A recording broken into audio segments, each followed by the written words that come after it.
be suicidal No. at any point in his life? No. Have suicidal ideations? No.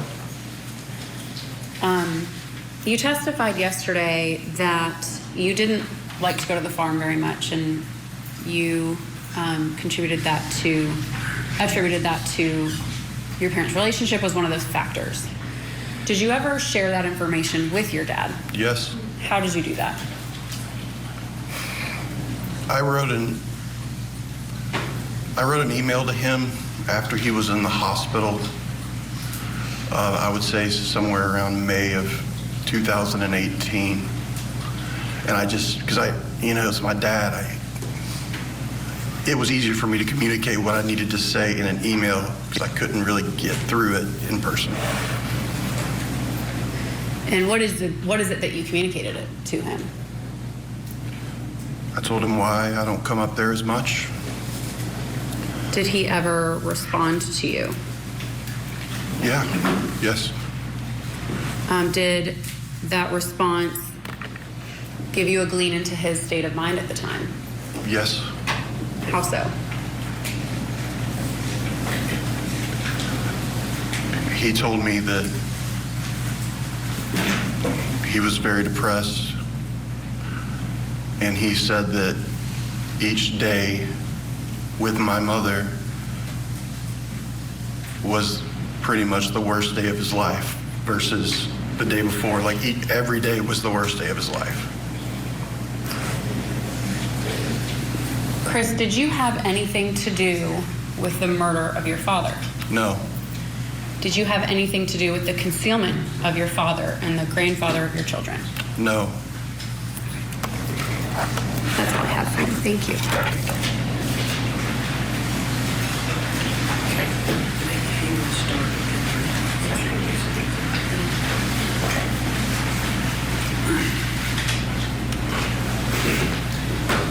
And Your Honor, it might be best to go ahead and turn the TV on. I'm going to kind of go back and forth between the Elmo and the computer. But maybe start with the Elmo. All right.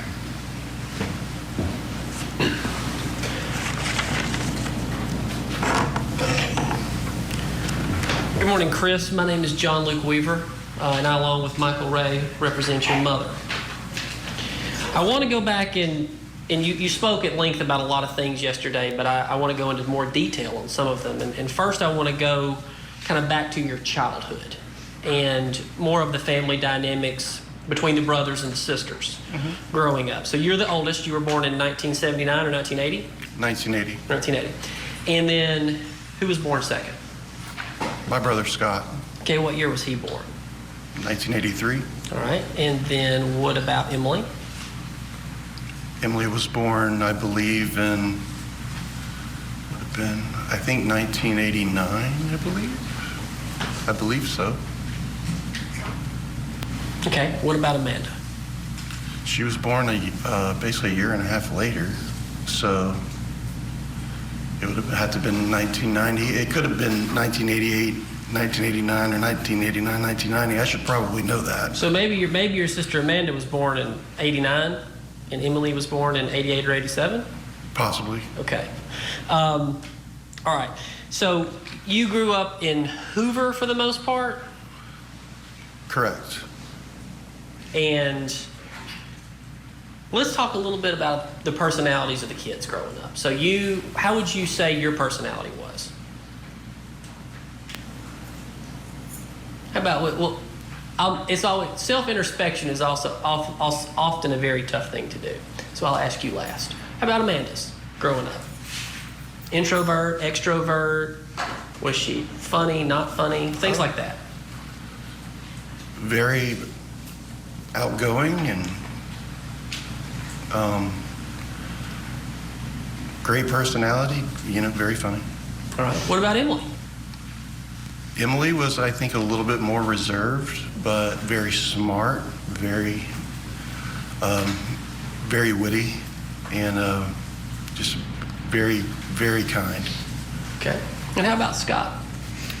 Scott was just a lot of fun to have as little brother. He Just a sweet soul. What about, so how did everybody do in school?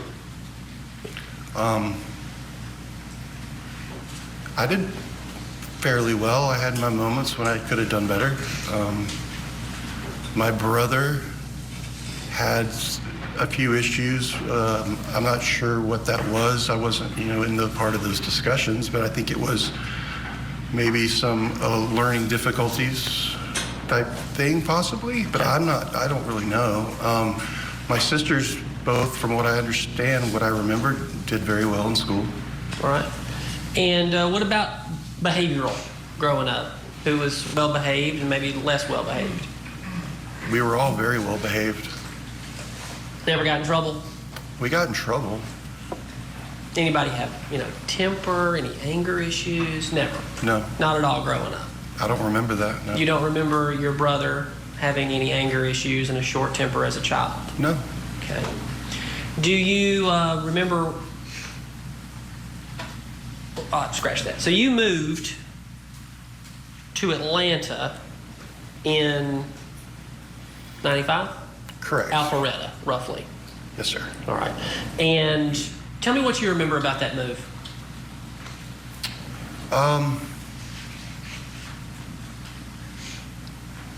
I remember it being a little hard on myself. It was in high school.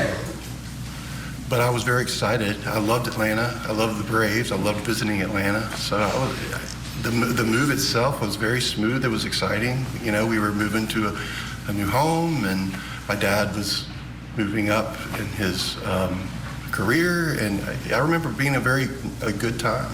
Do you remember anything about why your dad was moving to Atlanta, moving the family to Atlanta? Because of his career. Right, but why? Why was your dad, do you know why your dad was chosen to open the Burn Foreman branch in Atlanta? Did you know any of that from your experience as a teenager? I know my father was a very brilliant attorney and a very smart man and very good at his job. Did he volunteer? In your experience? You don't know? I don't know. And that's fine. Now, talking about your yesterday you mentioned that everything kind of prior to about 2008 was good with the family. Mm-hmm. I think that's the way you would have described it. So can you tell me, I've heard and maybe understood that holidays were kind of a big deal. Can you explain to me, how you guys would celebrate Christmas? You mentioned a fond memory yesterday of Christmas, but if you could explain to the jury.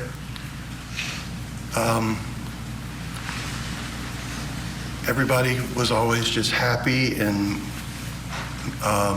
my mama would cook. My daddy would... What would she cook? Oh, breakfast. We'd have a big breakfast and all the good, stuff, and bacon, eggs, and then she always would make a Christmas meal. It was very nice, and my father would always have his Bing Crosby on in the morning, and the night before we'd watch Christmas Vacation every year, and it was good times. And this was from the time you were a child all the way until the final Christmas in 2017? Yes. And it's my understanding too that how would your mom decorate the house? Would there be a little or a lot? A lot. Could you explain a little bit? We would not have just one Christmas tree. We would have a few of them. It was always decorated very tasteful. It brought a lot of joy to me personally. Okay. And let's talk too about activities growing up. Did you guys play any sports? Were y'all involved in? All right, we're going to pause the cross here for just a minute. I want to back the truck up because you're probably thinking what I'm thinking, how that direct was so quick. We knew it began yesterday, but I don't know why they didn't wrap it up yesterday, and then it would be much easier to just begin with the cross today. So let's unpack the couple things that did come out in that direct before we get to the analysis on the cross. I'm going to bring back in our law enforcement analyst, Jennifer Coffendaffer. Jen, so we heard the question about how the witness, Chris, said that his dad told him that he was very depressed and that every day with his mother was the worst day of his life. What did you think of that? Well, it brought home the point of how, what a terrible marriage this was and how unhappy this situation was between the two. And again, this so goes to motive. Yeah, it really does. And then you saw the prosecutor ended with the question, did you have anything to do with the death of your father, Chris? And to that, he answered no. Do you think that's enough to eliminate any suspicion surrounding him that the defense has tried to create? Julie, I would have liked to have seen a few more questions asked about that, such as where were you during this time frame? And there was, you know, to get out there that there was no way that he could have been involved. But I found this witness to be very, very believable and credible. His body movement, his eye contact, his emotion, everything was so appropriate, truly tears. So I found him to be very believable. Yes, Jen, I'm in agreement with you on all of it. A couple more questions would have really helped.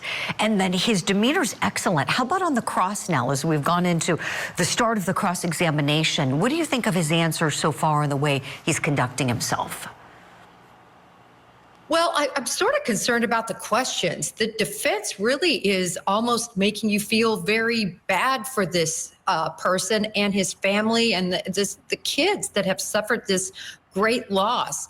I'm not sure I even would have started with that. What kind of person? I think what he's trying to get at is he's going to ask the same questions of all the siblings, and he's hoping that they give different answers and somehow make Scott look bad in some way. I think that's what he's trying to get to. I don't know if he'll get there, but that was something that really jumped out at me, was more the line of questioning from the defense attorney. Oh, that's really sharp analysis. I love it. Jen, stand by for more questions, please. We're going to hit a break. When we come back, we'll go back in the courtroom and hear more of the cross-examination of this man who is the son. This is so sad. The son of both the victim and the defendant in the burn pile murder case.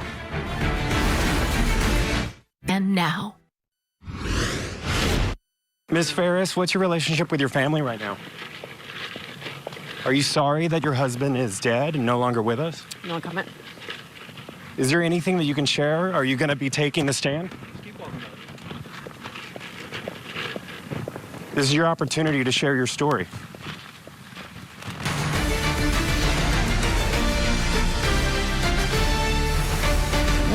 Not much to say to our Matt Johnson there, huh? Melody Farris going to and from the courthouse because she is out on bond, even though she's being accused of the murder of her husband. It's a very wealthy couple, and the state believes money was a motivating factor here. Let's go back in. We've got the son of Gary and Melody Farris, Chris. He is the older of the two sons. On the stand, Scott's going to be next, the younger son. Let's go back in for more of the cross. And, you know, school activities, things like that? Yes. Like what? Growing up, I played baseball. My dad actually would assistant coach. He would make time for that, even though he was very busy. My brother played sports. He played baseball. My brother played a little bit of football in high school until he broke his leg. I know my sisters, you know, Amanda did color guard, I believe. And then I think Emily was, you know, did some work with some athletic programs in high schools. I think she was maybe a manager for like the wrestling team, those things like that. So would the whole family kind of participate, go to the games, your mom included? For my games, yes. Your mom would go to your games? Yes. Scott's games? Yes. Emily and Amanda, anything and everything? Yes. So growing up for you, your mom was always there, yes? Correct, yes. Okay. And growing up, even as a child, you would determine that your relationship with your mother was a loving relationship?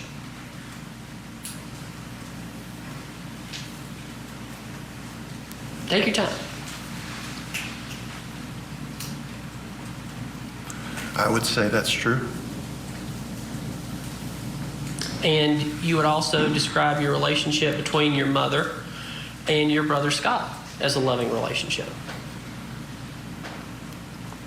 I would describe it as a loving relationship. And with Emily as well? Yes. Yes. And Amanda? Yes. And your father? Yes.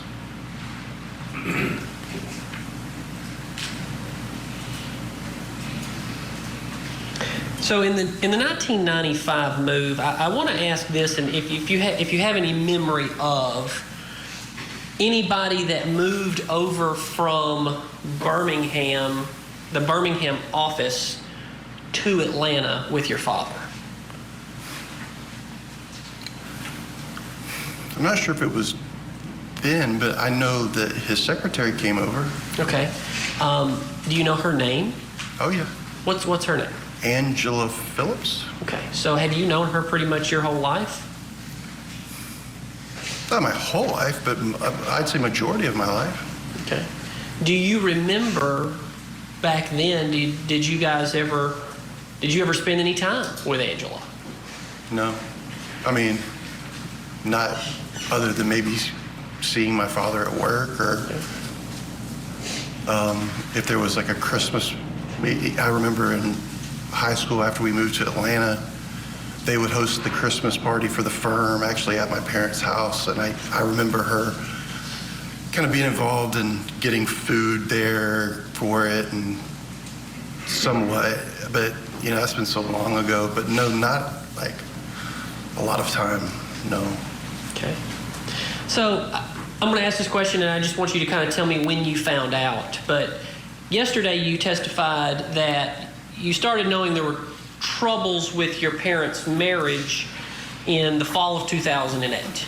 And I believe it was an incident where you thought something was just kind of weird with Ted Wiley. Yeah. And that is his name, right? Yes. Okay. But were you aware in the 90s that your father was in a relationship with Angela Phillips? No. When did you become aware of that? I never became aware of that. Do you believe that to be true or not? I don't believe it to be true, but I don't know. I mean, You don't know that she's made a statement to detectives in this case that she had an affair with your father? no.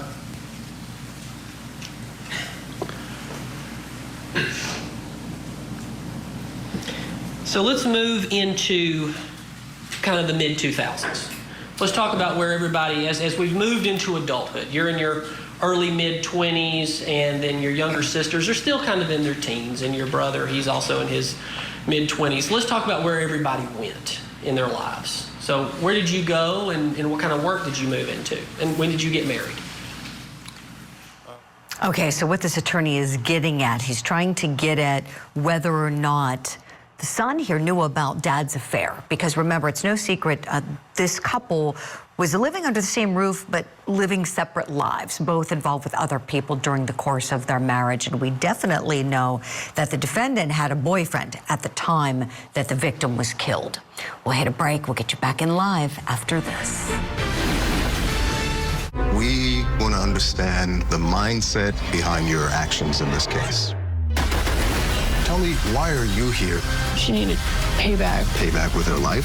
Very funny, really. I'm laughing. You see me, I laugh. I don't want any of this. Are you not prepared today to take responsibility for any of your crimes? Interview with a Killer, a Court TV original series. Premieres October 20th, only on Court TV.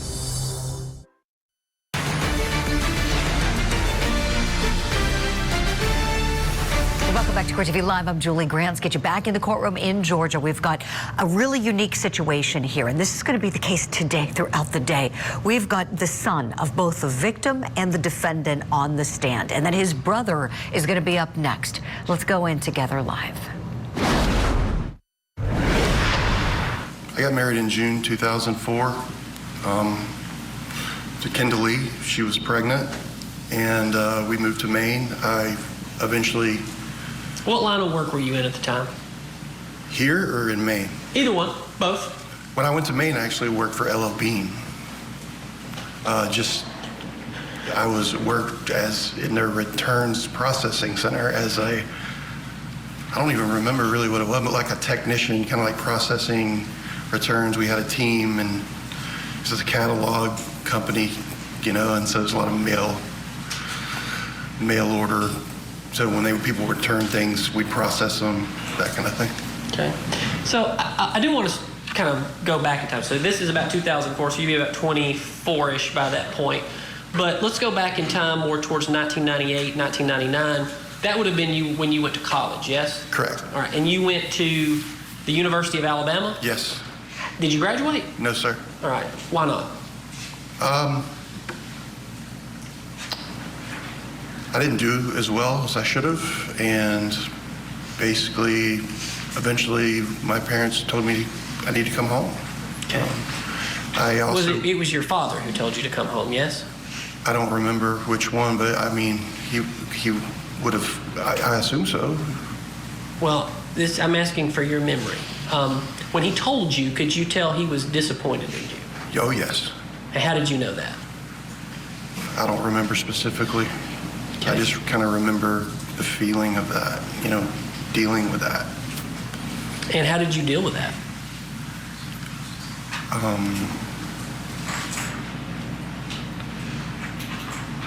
I don't know. I know that I wanted to strive to improve myself. That's kind of how I remember dealing with it. When I became a father, and I wanted to, be a good dad like he was, and I thought that would make him proud. Okay. Now, you have an issue with alcohol, yes? Yes. Okay, and you've been to rehab, yes, in Nashville?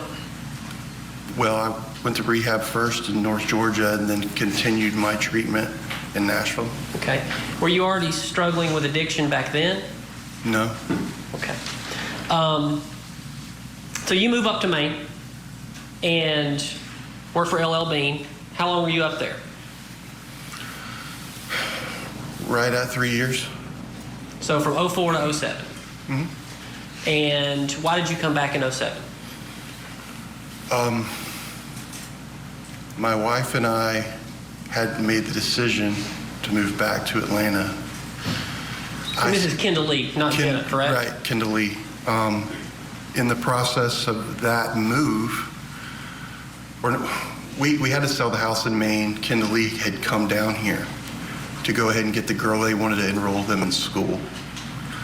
And that was a kind of I'd have to say from memory, maybe 6-week period of time when I was in Maine, she was down here, maybe a little less than that. It's hard to remember.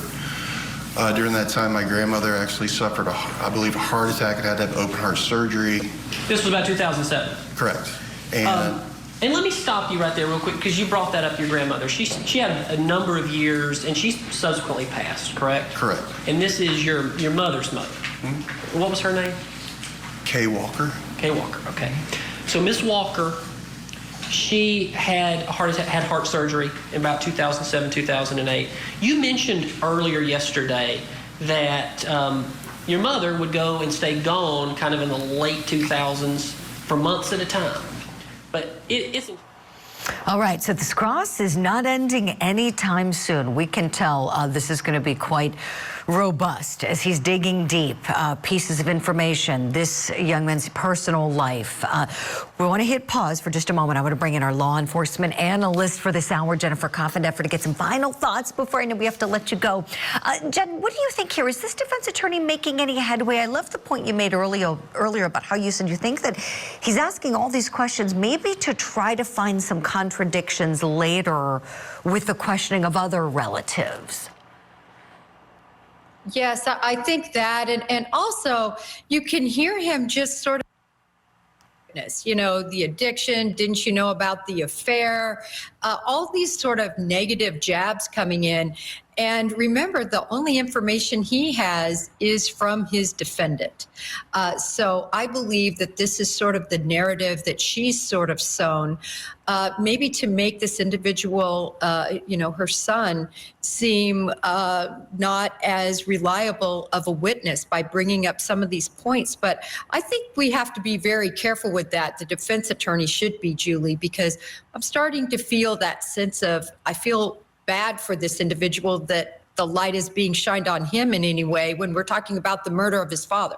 Right, Jen. I think it's a slippery slope. You're exactly right. This defense attorney is walking on here, and it's like you need to elicit what you need to elicit that's going to benefit the case, but don't beat him up, right? It seems like he's asking an awful lot of questions, some of which may not even be relevant. I want to know more about the alleged poisoning, right? We got a taste of this yesterday when the testimony came in that Gary Farris told two of his children that he thought their mother was trying to poison him. He ate some of the cookies that Melody made and wound up in the hospital after they got into an argument. So I am curious if there's any merit to that. I suppose we will see. I know we're out of time. Jen Coffindeffer, big thank you to you for spending this past hour with us and for all of your great analysis. Check out Jen's podcast, Breaking the Case with Jen Coffindeffer. Check it out on YouTube. You can see it there. We'll see you soon, friend. And after this break, we're going to have more testimony from Chris Farris. Will we get to that poisoning attempt that is alleged here? Was it even such? We'll find out together as the Burn Powell murder trial continues. He told me that he was very depressed, and he said that each day with my mother was pretty much the worst day of his life versus the day before. Like every day was the worst day of his life. Chris, did you have anything to do with the murder of your father? No.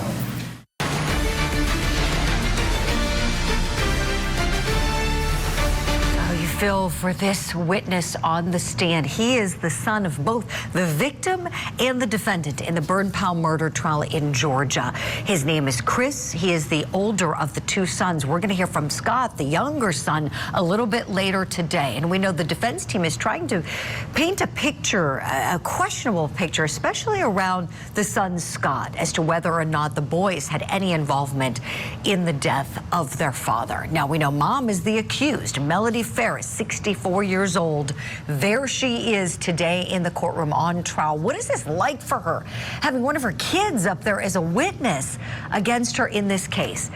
Cross-examination still ongoing. Let's go back in live. You know? No clue. No clue. Because y'all weren't super close back then, but you've become close. And you mentioned yesterday that you have undergone some treatment for PTSD. Mm-hmm. Have you and Scott discussed his PTSD? No. He never brought that up to you? No. Even though he's brought that up in multiple interviews in this case? Never brought it up to me. Okay. So on a scale of 1 to 10, 10 being so close that you guys talk every day, 1 being, I don't even talk to the guy. How close would you say your relationship with Scott is today?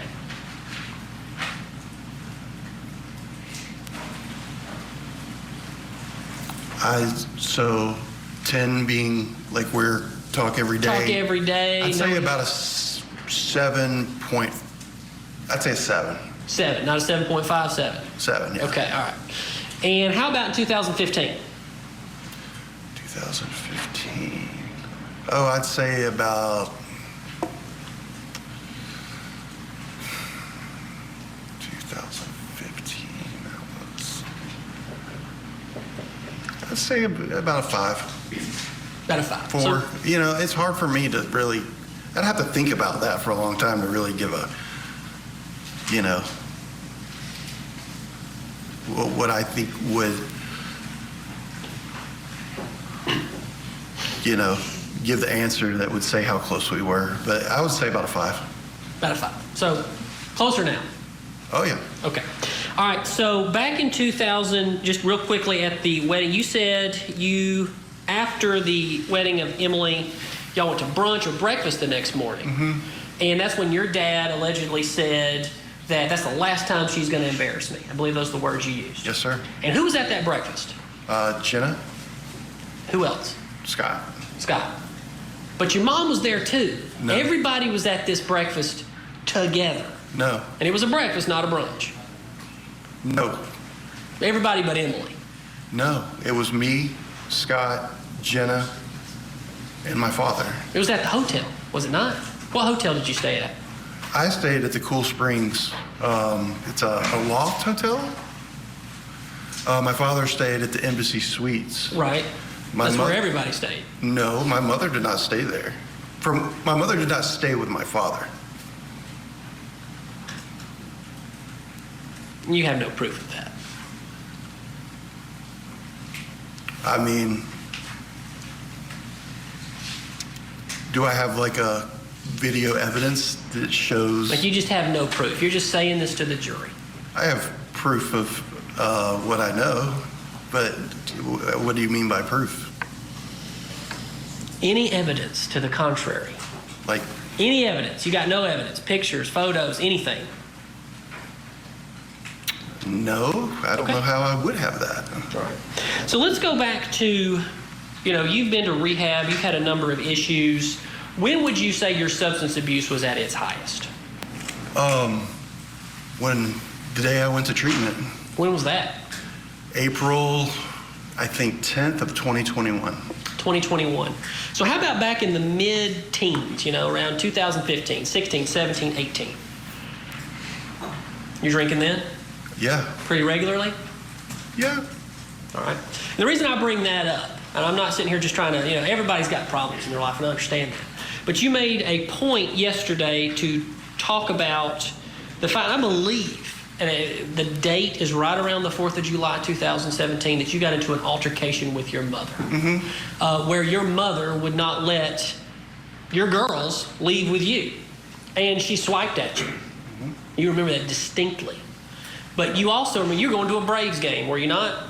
And you'd been drinking that day. No. And you were drunk. No, sir. And your mother was not going to let you leave that house with your kids drunk. That's not true. You got any proof of that? Anything? Prior to that, how about this? Had your mother ever took a swipe at you in your life? Swipe at me, what does that mean? Tried to hit you. You said yesterday she tried to hit you. Has my mother ever hit me in my life? Not when you're a kid and you got spanked. I'm talking about as an adult. Has she ever hit me as an adult? No. Okay, so that distinctly set out in your mind from that day. It was shocking that she would do that to her own son. Because, of course, you're testifying to this jury that you weren't drunk. I was not drunk. Okay.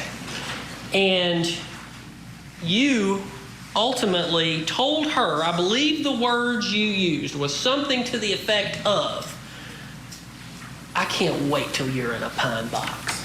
Or tell me how you said that.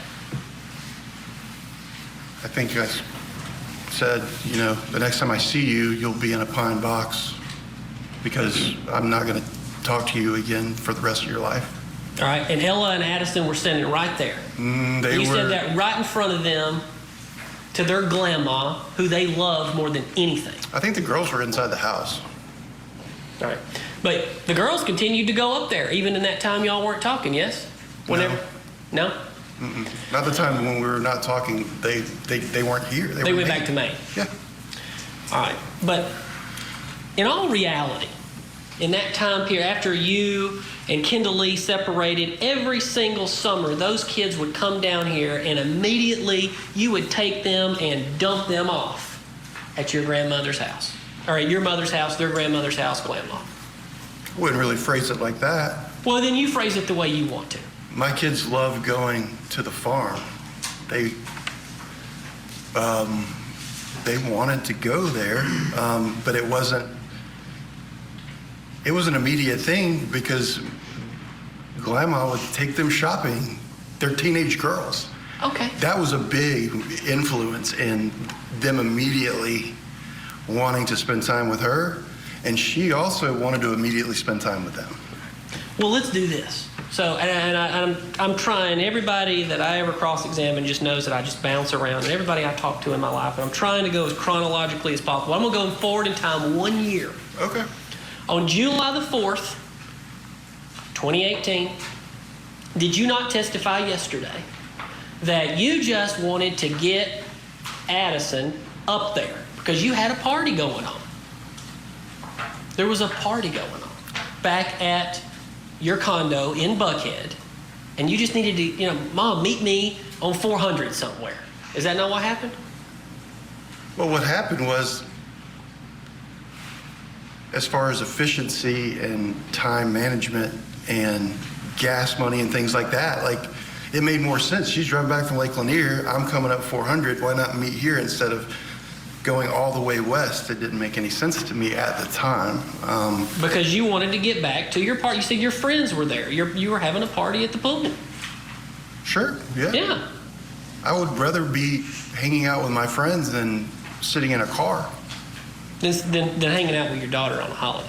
No, I didn't want my daughter to go. Like what I said I did not want her to go, but it's very hard to tell Miss Addison Marie no. It still is. Miss Addison Marie really wanted to go see Cameron and spend the night at the farm. They had been talking about that leading up to this with each other, with my mom, with me, with whoever they could talk to about it. But you and your mother eventually reconciled at a bar in Nashville? That's the first time I saw her after we didn't speak for a long period of time, and I gave her a hug. I don't know if that's a reconciliation, but it was I wanted to make things better. I always wanted to make things better with my mother. I wanted a happy family. But everybody was reconciled by Christmas. All right, let's hit the pause button here. What do you think of this cross? Is it feeling like a cross? Is it effective? Is the jury liking this? I want to bring in a very seasoned trial attorney guest. He is the chief trial attorney in the Muskegon County Prosecutor's Office. We've loved seeing him in action when he put away Shonda Vander Ark, attorney Matt Roberts. Matt, good morning to you. Tell us what you're thinking as you're watching this from afar. So watching this, I'm reminded that defense attorneys are often very good at engaging juries and making them think that their style is, I think he even said it there, I like to jump around a lot. Everybody that knows me knows I jump around a lot. That might be true, but in all likelihood, what it really is a tactic by a defense attorney. Good defense attorneys will do that because it keeps a witness on their toes. It keeps them not knowing exactly where the cross-examination is going. You're bouncing around in time. It's much easier to try to catch somebody in some inaccuracy if you do that. So it's a very effective way of cross-examination here. And in this case, it's obvious that the defense tactic has to be to point to somebody else. It's what we affectionately call the SOTI defense. Some other dude did it, right? So somebody else has to be set up as the straw man here, and it's clear that they're using the brothers here as the way to do that in this case. Matt, how do you think this man is coming off on the witness stand? Do you think that the jury's maybe feeling sorry for him, that he's coming off truthful and authentic? He seems to be. Asking them some questions that a jury is probably going to look at and say, well, how would you have proof of those things? Talks about, well, we have to take your word for it that you weren't intoxicated, or your word for it that this person was with you on this day.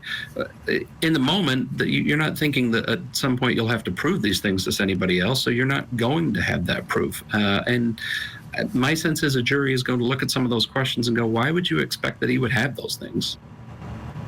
That necessarily plays, but of course it's almost impossible to tell what lands with a jury until you really get a chance to talk to them, hopefully after the case. Sure, a great analysis from you as always. Attorney Matt Roberts, stand by for more questions, please. We're going to hit a break. When we come back, we'll take you back to Georgia for more of the cross of Chris Farris. How could live ammunition have made it onto that set? An A-list actor charged in a fatal shooting on a film set. Several members of the crew were already upset with the safety conditions. This was an unspeakable tragedy, but Alec Baldwin committed no crime. You need to be well aware of what is in this gun. There is no way for the court to right this wrong. Victim to Verdict with Ted Rollins. Season finale Sunday night, 8/7 Central. Only on Court TV.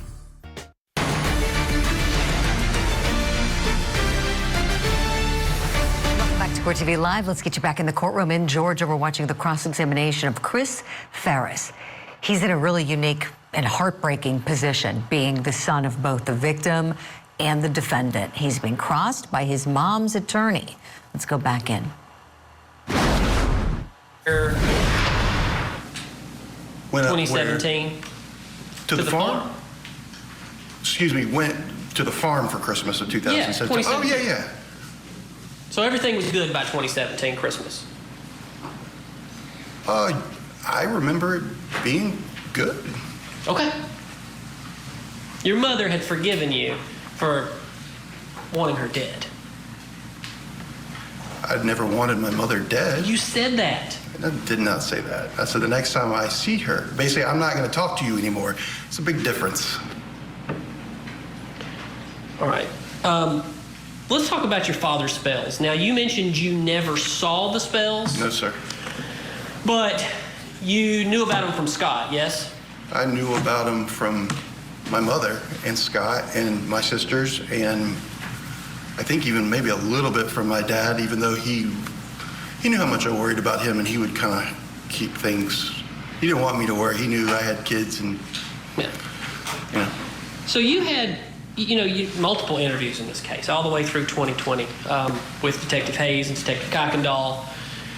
And at one point, you were in an interview with Scott, and you're aware that these spells would happen even when your mother was out of town. Like, you knew that. You know that. It wasn't just after he would eat a plate of food from your... The plate of food thing was just talking about that last instance before he's in the hospital. Like, he never told me anything about the spells before, like if they were around her or not around her, if she was out of town, things like that. Right, but you knew that the spells would happen even when she was out of town. Even with Rusty, if she was with Rusty. Which, by the way, everybody knew about Rusty, right? And we'll come back Suspicion. to that. Suspicion, but other people knew. Scott knew. Mm-hmm. Terry Brazel knew. Everybody knew. Apparently so, yeah. Okay. Because your parents lived a separate life. Top of the house, bottom of the house. And you knew that. You may not have liked it, but you knew it, yes? To some degree, they lived a separate life, yeah. Yeah.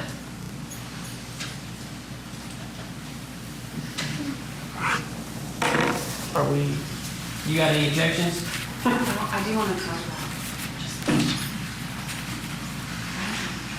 Do we need to take the jury out? Okay, that's fine.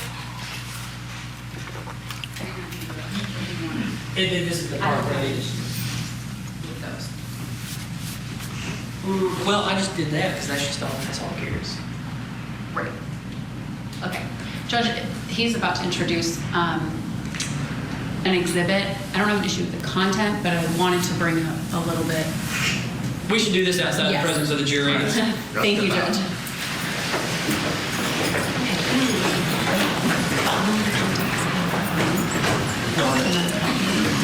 This part you gave me.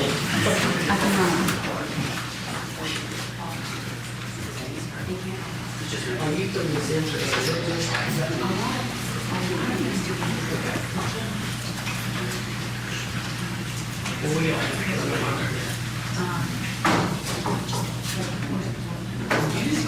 Jeffrey. We want all the other ones, right? Yeah, there were ones, but I don't mind. Okay.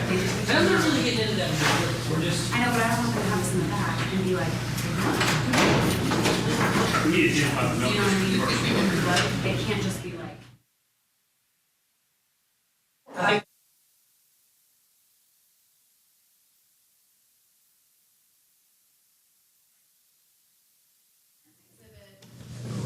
Chris one that he wants to introduce is essentially a lot. It looks like maybe May through July text messages from Gary Farris's phone.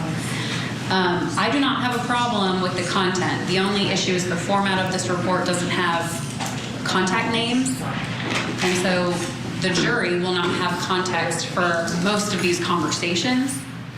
It is essentially just phone numbers. We just go off a lot what we got from the state. So, and this is a version of that we got from the state. And for the simple rule, I've got some excerpts from text messages between the two of them.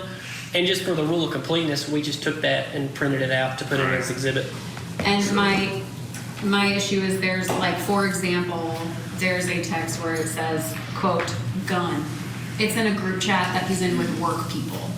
has nothing to do with this case, but we don't need them to make inferences and assumptions. It's just phone numbers. So I have offered to run this as a report, so it has names on it of the contacts. It would just take a minute. Well, we can, if y'all want to, we can do that and give that to them later, and you can just ask the questions based upon. Just my excerpt. It was just, that was if the court preferred that we go ahead and put the whole thing in now. I wasn't going through the whole thing with this witness. That's perfectly fine. If we want to go through with him what you want to go through with, and then we can run it later. Yeah. I just didn't want this to go back with them because it has no names. Right. That's fine. Okay, go ahead and start that report. I have to Or go y'all it's can, upstairs. either y'all Extraction is can, upstairs.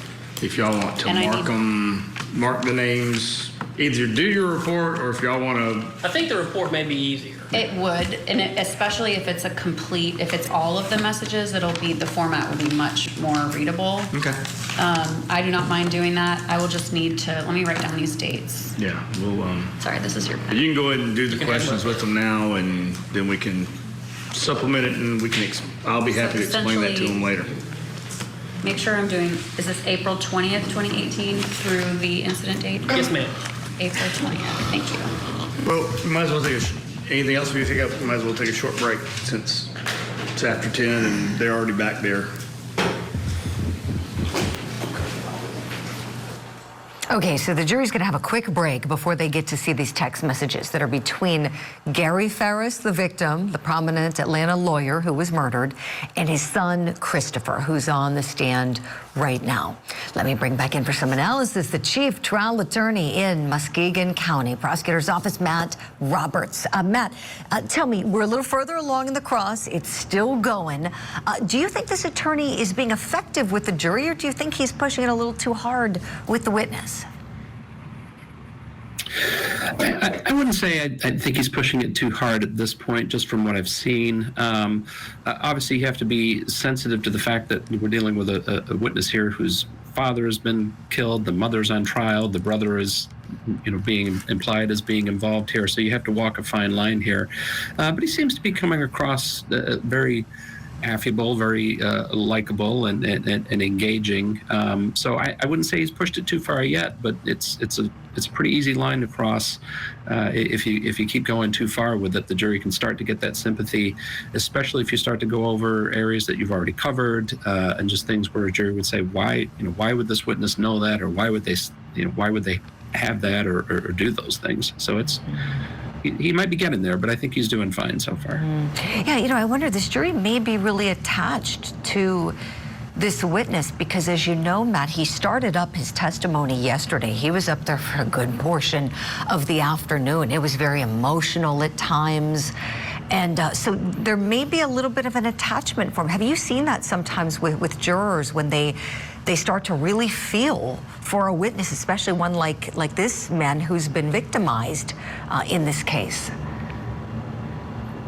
Well, absolutely, it can happen. Juries get very strong connections to witnesses under the right circumstances, but it can just as easily happen the other way, that for whatever witnesses. So again, with juries, you can just never tell what they're thinking until the case is over. Obviously, it seems like the prosecution has done a very nice job up to this point of portraying him as what he is, as a son who is obviously grieving over the loss of his father and hates to be in this position.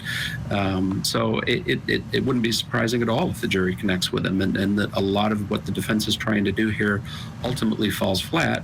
But again, with the circumstances of this case, the defense really doesn't have much of an alternative but to try to paint a picture that somebody else did it. Because when you're dealing with a circumstantial case like this, where there's evidence that really could only be accessible to certain people, you've got to point the finger at someone else in the family, and that's what they're trying to do. Matt, you're exactly right. And today, we know it's a big day because the other son, Scott, they're really pointing the finger at him even more than Chris. And so that ought to be explosive today. Thank you kindly. We're going to hit a break as we don't want to miss the jury's return. Matt, stand by, please. You at home, stay with us, please, too. Go get another coffee or something. We're going to be back here live in just 4 minutes here on Court TV.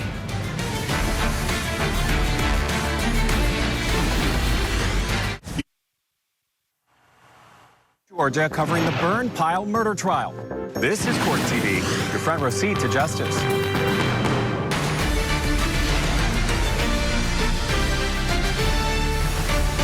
to court. We want to take you now in Georgia for the Burn Powell murder trial. We've got the defendant and the victim's son, Chris, on the stand. The jury just had a quick break. Now it's time to hear and see some text messages that were done between the victim, Gary Farris, and his son, this witness, Christopher. Spells. One more time. So your dad was not a healthy guy. He had a CPAP machine, yes? Yeah. All right. I mean, nothing wrong with that. Yeah. But I'm gonna factor in a few other things. He drank a lot of Mountain Dew. You knew that? Yes, sir. Okay. How many cans a day would you say? I would say at a minimum 2, at least. Okay. More than that, probably, but I don't know how many. And you knew him to be a multiple pack a day Marlboro smoker.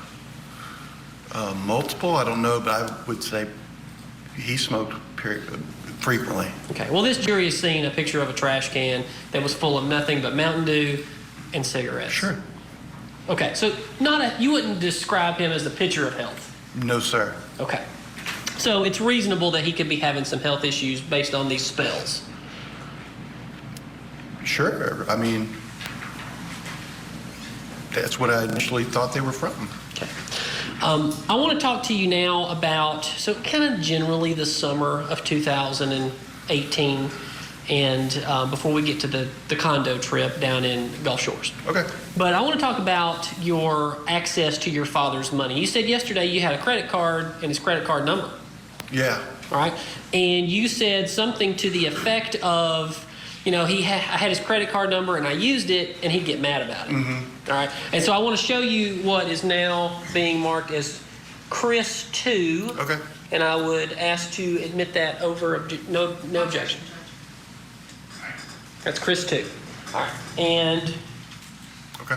Can you, the phone number, source address, 678-59.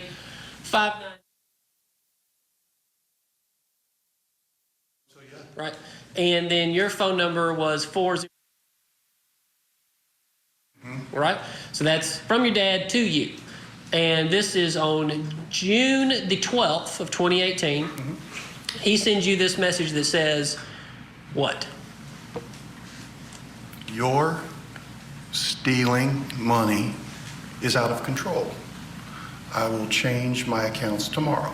Okay. So what happened there? Did you ever talk to him on the phone about that or anything else? I don't remember. I never talked to him on the phone about it. What did you do? I mean, if my dad accused me of stealing money, I think I'd be shocked. Well, my dad, he could cut pretty deep with his words when he was upset with me. All right, so what did you do? I don't remember. All right. Because you'd used his credit card before without his permission, as you said yesterday. Yeah. And I'm just saying this, and the statute of limitations is long past. You know that's a felony, right? I'm not an attorney. I'm not law enforcement. I don't know. You take somebody's credit card and you spend their money without their permission. That's a theft, right? Yeah, but he would also allow me to use it too. So, I guess, I don't know. Okay.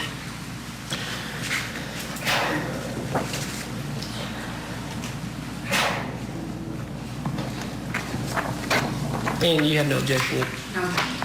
Now I'm going to show you some messages. So as June went on and you kind of talked about the condo trip, and maybe that was something that you were trying to help make up with your dad after this fight about him accusing you of stealing his money. No, that was not the reason. Okay. All right. I'm going to show you some text messages. I've got them marked Chris 3, Chris 4, and Chris 5. And I'm just going to, it's between you and your dad. Okay. So this is about a week and a half, 10 days after the stealing message. So from you to your dad, your source address, your 404. The source? Oh, up here. Yeah, you see that? Right. Okay, I see. I'm sorry. All right, so you've sent what appears to be a VRBO link. Correct, yeah. Verbo, I don't know what it's called. Which one is it? Is it just called VRBO? I think it's VRBO. Okay, all right. All right, so the next message, and that was sent on 6/22 at 15:57, probably UTC time, so we'll have to get into all that later. But is your dad responding? Saying, I like that building? Yeah. Because he tasked you with getting a condo picked out, and he was going to buy it. All right, so what's the next message? From me? Yep. It says, well, yeah. I mean, I think that was it's a building in Gulf Shores, or Orange Beach. It's like, well, yeah, it is a nice building. Okay. What kind of building? How big was it? I mean, you said it was... Oh, well, there were two buildings we were looking at, so I'm not exactly sure. You know, I don't have I have the link to it, but there was the turquoise and there was the Phoenix. Both are nice, so I don't know which one. But they're big, I mean. Yeah, they are big. And in one of the interviews, again, you were interviewed many times by Hayes and Kuykendall. In one of the interviews, I believe you used the word that, you know, this was a place that I could never have afforded, but Dad bought it for us. Well, rented it. Rented, right, yeah. Right, rented it. And you offered in this message, I believe you say, go ahead and tell what you said. I said, if you get the condo, I'll cover the dinners out and fishing if we want to go. Okay.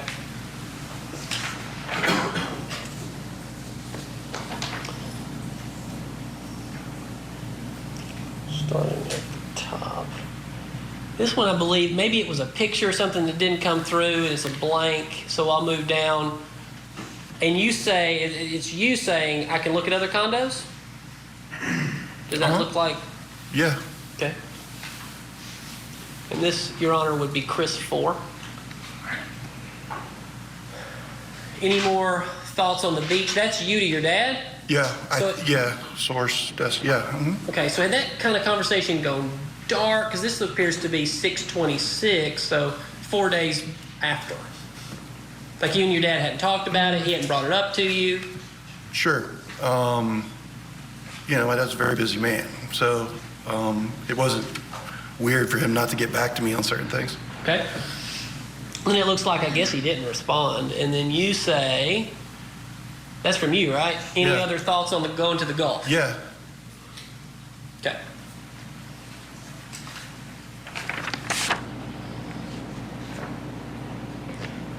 Then, this is from your dad to you. He finally responds and says, talk tonight. And then you say, good place? Or he says that? Source address. That's me saying good place. I don't. Oh, you know what? I know what that's about. Okay. What's that about? It's a place in. It's called Adele's. I don't know if it's still open. It used to be a really good Cajun place in downtown Roswell. I think because I was supposed to go eat with him on his birthday, and then I had to work late and ended up not being able to go. And what was his birthday? It's right there. It's June 27th. Okay. So that was his birthday that day? Yeah. And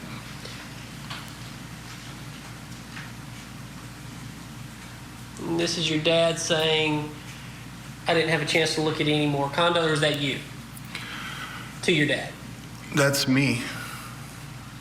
Okay. Then you follow up with, sent a link to a condo last night. That would be the following day. So yeah, I guess on the 28th I did have a chance to, look. And we're and timeline-wise, just for perspective for the jury, we are now within the last week of your father's life at this point. Yes, we are. Okay. And then he said to you, or you said to him, who said what there? It looks like I texted him. I would say book through the 11th or 12th, arrive on the 7th. So get there on the 7th, and we'd leave on like the 11th or 12th. Yeah.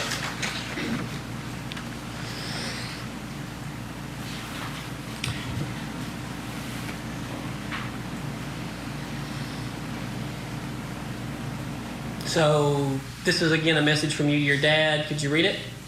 7th through 11th are available dates. So just do that. So you send him the link. He puts in the credit card information and books it. Yes. That's how that went? Okay. And then he says, I booked it. And you say? great, will be fun.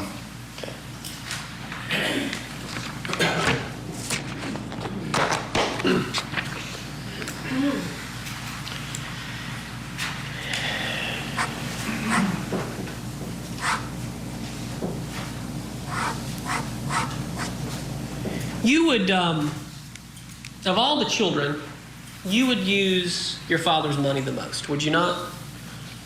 I don't know that. I mean, doesn't seem an unreasonable thing to say. You know, I was the only one with children, and he, like I said yesterday, he helped out a lot with that kind of stuff. Well, who else? I mean, would you say you or Scott received the most from your father? I have no idea. I mean, Scott never went to college. I did. My dad paid for it. I mean, I don't know the numbers. Okay. But if you had to say for this jury, you or Scott received the most money from your dad, who would it be?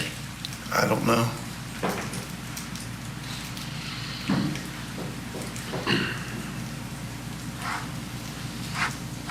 All right, let's move to July the 3rd. Well, no, scratch that. Let's back up and go to the birthday weekend. So birthday weekend, everybody's there. Everything's normal, yes? Normal for us, yeah, I would say so. Okay.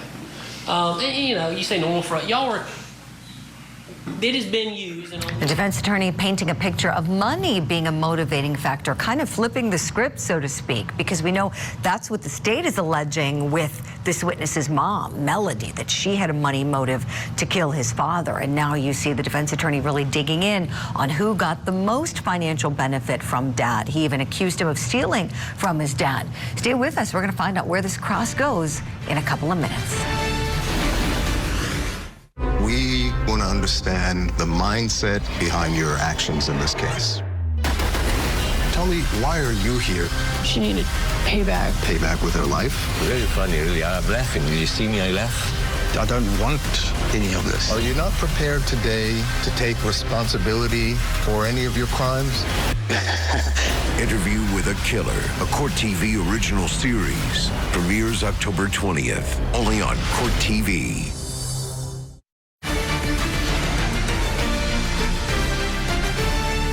Thanks for staying with us here on Court TV Live. Let's go back in now. We're hearing more of the cross-examination of son Chris Farris. His dad was murdered. His mom is being accused of doing the murder. And the defense attorney is trying to implicate him in some way, saying he might have had a money motivator here.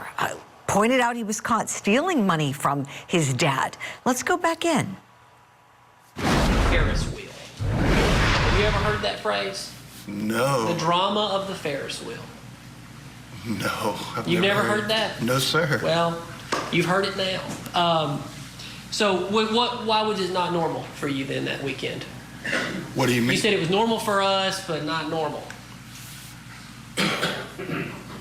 Well, my father had communicated to me how upset that my mother was that we were going to the beach. So there was some tension there. You know, he didn't want me to really talk about it because she was very pissed off. Right. Because less than a month before, you had been caught stealing off of their credit card. Wait, can you explain what? Oh, I'll ask it again. So, you make it unreasonable that your mother would be upset that your dad has bought you a trip to go to the beach, but a month before, you were stealing from your parents. So now here's my question. Okay.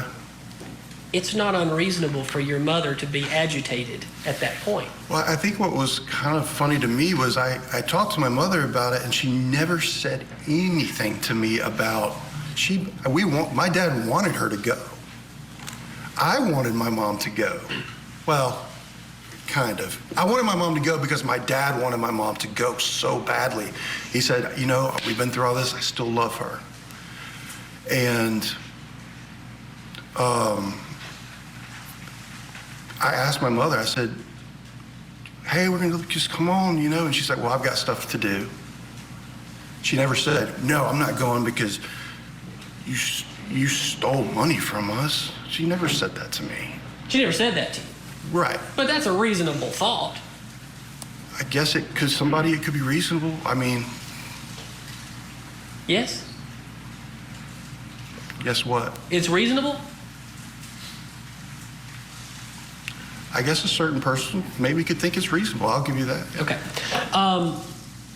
Other than that weekend, y'all did the normal stuff. Y'all rode around on the RTV. Yeah. Did y'all grill out?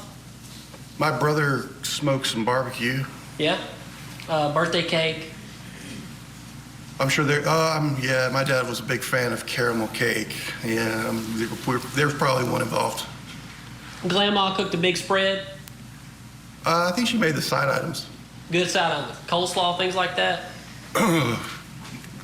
Yeah, we'd have coleslaw. Your mom was a good cook.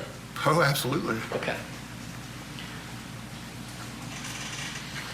So was that the Saturday of that weekend or Sunday? Which we've actually got a... So it would have been Sunday, July the 1st or Saturday? Last day. I believe it was Saturday. Okay. How long were y'all there? Oh, I would say, because I went to Academy to get his gift, got there, I'd say for at least a couple hours. All right. And Amanda and Chad were there? Yes, sir. And Cameron? I can't remember that for the life of me, but I kind of think she might have been. I just don't remember. So Emily and Chris were there. Yeah. Chris Payne. And Olivia, the Yes. baby. How old was Olivia at that point? She wasn't even a year old yet. She was still in a bouncer, like bouncing around. And I remember recording videos of, so she wasn't even a year old. Okay. And the girls were obviously still up in Maine. Correct, yes, sir. Coming down on Tuesday. So anybody else there? Scott Scott bring was a there. date? Bring Scott a was friend? there. I think Ted, his friend, was there. Ted Pierce? Yeah. Okay. Who we play golf with a lot? Yeah. Did you know Ted? Yeah. Did you ever play golf with Ted? Yes, I did. Okay. A few times. Who's a better golfer, you, Ted, or Scott? I would say me. All right. How much would you say that your brother would play golf? Or like it? I know he'd go play golf with his friends a lot more than me. I was always trying to get him to play, but our schedules, it was hard for me to play a lot as much as I would want to. But I know he played with his friends. Like a lot? Like every week? Oh, I don't know that. To me, a lot is playing every month. Once a month, to me, is a lot, so. All right. What do you think of this cross and how it's going? Defense attorney clearly on a mission here, trying to paint this son as greedy, as taking money that didn't belong to him, and maybe having a motive to kill his dad. That's the defense contention here. Let me bring in the chief trial attorney in Muskegon County, Michigan, Matt Roberts, for some final analysis before we have to let him go. All right, Matt, what do you think here? Is this a plausible theory for this defense to be pursuing? It may be. It's difficult to see because you can't see the entire picture at this point. But if the idea here is that, again, with you having to set somebody else up as having done this, you need to point to the next most likely person that would do it and who has that motive. So I'm assuming that the road they're going down here is to say that one or both, maybe both of the brothers got together with an idea to do this and then presumably somehow frame the mother for it as a way to get to the money here, because just simply killing the father wouldn't necessarily give them access to all the money that they would want here. So it's plausible, yes. And again, we can only see at this point just a small picture of what the defense is trying to do here. So it's really going to be incumbent on the prosecutor here to follow along very closely and make sure that they've got a way to come back and combat some of this with why it just doesn't simply add up, why this explanation doesn't make any sense. Mm-hmm. Right, Matt. The prosecution's been quiet. There were a few times here where, I'm talking as I'm watching it along and I'm going, objection, and they're saying nothing. I'm sure you were thinking the same. Do you think that's a problem, that they're not stopping any of this from coming in? It could be, but it could also be a tactic. Sometimes as a prosecutor, it's best to just sit back and let things play out. And obviously, by drawing attention to something, by objecting to it, in some respects, you can highlight that issue for the jury more than just they would just take it as just innocuous or not even really register with them. So you really have to pick your battles as a prosecutor on these types of cross-examinations. You sure do. You certainly know what you're doing in the courtroom, Matt Roberts. It's always a pleasure watching you in action and having you on the program to give us analysis on someone else's case. Thank you kindly. We appreciate it, and we'll see you back here soon. We're going to hit a break, friends, but when we come back, we'll return to Georgia for more of the Burn Powell murder trial. We're just getting warmed up as the first son on the stand today, and the second son, Scott, he's going to be taking the stand after him.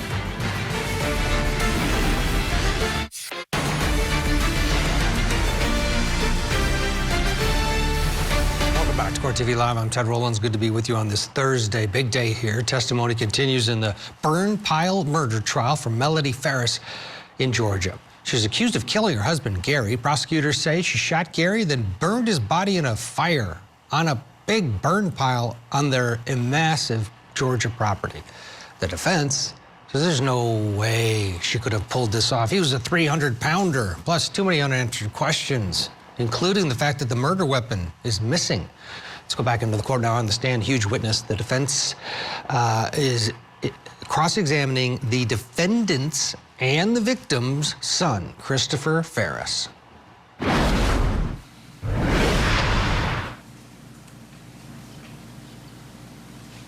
So on the 3rd, which would have been that Tuesday, which I can't even see that myself. So that would have been, so what did you do that Monday on the 2nd? I don't remember.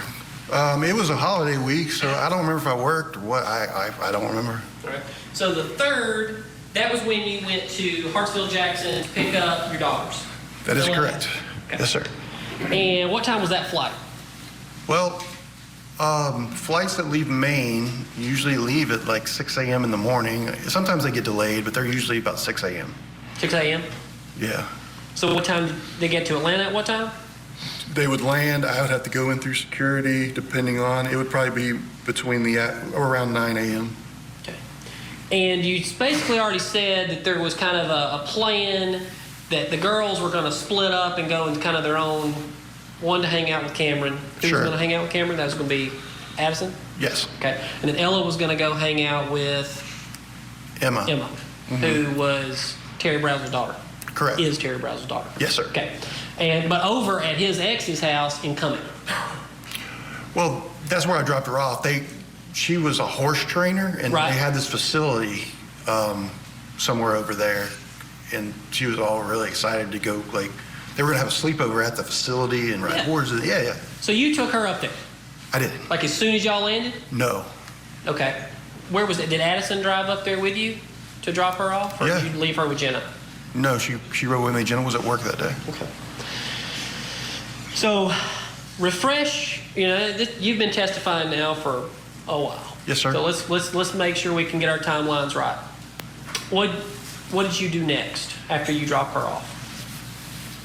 After I dropped Ella off? Yes. I remember backing out of the driveway and literally picking up the phone and calling my father. All right. And what'd your dad say? He said, I said, what are you doing? He said, well, working. I said, oh, cool. I was like, on your way back, do you want to get dinner? Because I thought he meant at the office. He said, oh, no, I'm working at the farm. Right. And that was when they were pulling up, I believe there was the rose bushes, things like that? There were some bushes in the back. I just remember them, not rose bushes, but I think box, because they had boxwoods behind the house, and they would, my dog, I think, would actually urinate on them, and that might have been why they died. But I remember something of the conversation about that, but they were dead shrubs in the back of the RTV. So he said, but him and your mother were doing yard work that day, which is not unusual, right? Oh, that's not unusual. That's what they did. And they did it together, right? Maybe. I don't know. I never saw them doing it together, doing it apart. I just know what I saw that day, and it was him by himself when I pulled up. At that moment. But that was later on. That's about 5:30. Well, I mean, that's maybe 20 minutes after that phone call I had with him. So they're pulling up Boxwoods that day, and Addison had texted Grandma. Yeah. And Grandma said she's busy, and they're working in the yard, something to that effect. But come over tomorrow. I'd have to see those text messages. I don't know. You don't know for sure? I know she said I'm busy. I don't know if she said you can come tomorrow. I don't know. Come tomorrow? The part about I'm busy is the part I remember. The other stuff about, oh, you can't come because we're working in the yard, or you can't come, or you can come tomorrow, that part I don't know. The part of I'm busy, I know. So if you have them, I'd be glad to. How about this? You don't know, and that's a fine answer. But you don't. Oh, no. I know the part about I'm busy because Addison told me. Right. Yeah. But she came over Grandma made it a point the next day. Addison's coming over with Cameron. Made it a point, like on the file. The next day, on the 4th. I just want to make sure I'm clear on what Absolutely. you're asking me. You know, did she say on the 3rd? I don't know. I don't know. All right, but on the 4th, she made sure that Addison was coming over with Cameron. Yeah, she called me and said, hey, if she would still want to have the sleepover. And Addison goes by Addie, right? Yes, sir. Let's just call her Addie. Yeah, that's fine. Made sure she'd come over the next day. She called me on the 4th of July to say, hey, does she still want to have the sleepover tonight? Yeah. I went, Addie's swimming in the pool. I said, hey, do you still want to go over there? Oh, yeah. I took her over there. Yeah. All right, so then you get up to the your parents' house, the farm. Yeah. I went to Wendy's to get her dinner, then I came to the farm. Okay. And because she just wanted to see Grandma real quick. Is that why? Or Big Daddy and Grandma? Addison? Oh, you're talking about on the 3rd? On the 3rd. I'm sorry. I'm bounced around. Oh, okay. Sorry. My father had just seen Ella in May because Ella had come down. He hadn't seen Addie since Christmas. Since Christmas. And so we're like 15, 20 minutes from, if even that, from the farm. So I was like, hey, had that conversation with him. I wanted her to go see her grandfather. I wanted her grandfather to see her. And my mother too. Right. But I didn't know my mom was there. Right. Because she was working. You just don't know. I just didn't know. Yeah. Didn't know. But didn't y'all all walk over as a family that day to the barn to look at the ducks? I drove my truck from the house to the barn. I think either Addie rode in the truck with me or she walked with my mom. My dad drove the RTV.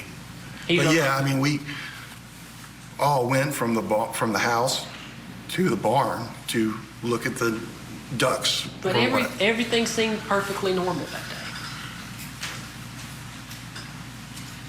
day. Nothing at that time. Nothing stood out to me that wasn't normal.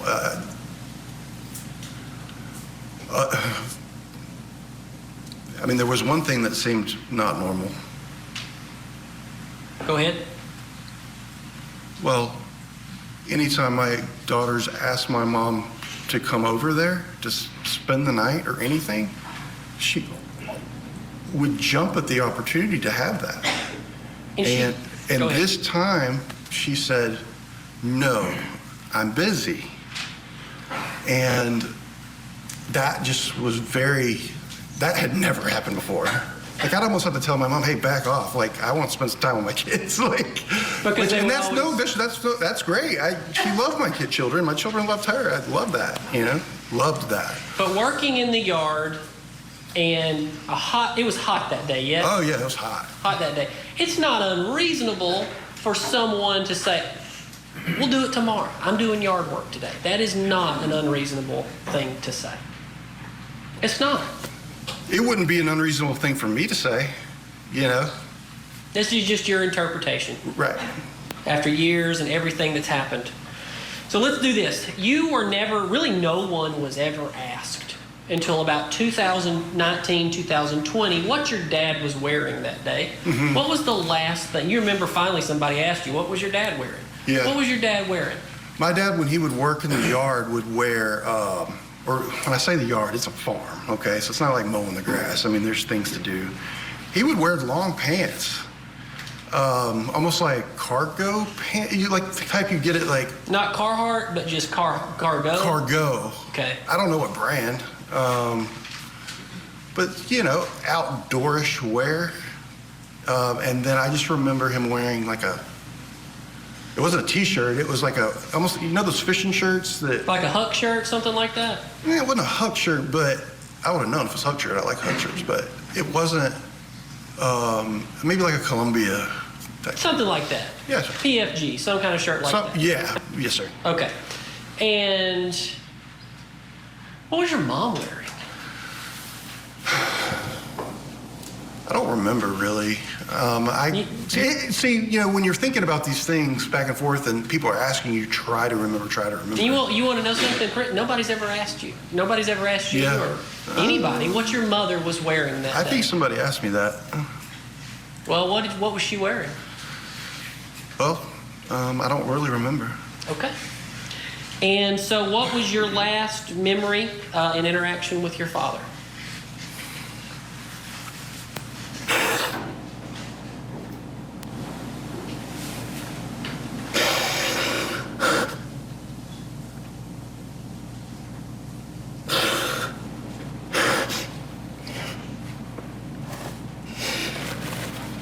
I said, we'll see you. Maybe we can go watch fireworks the next.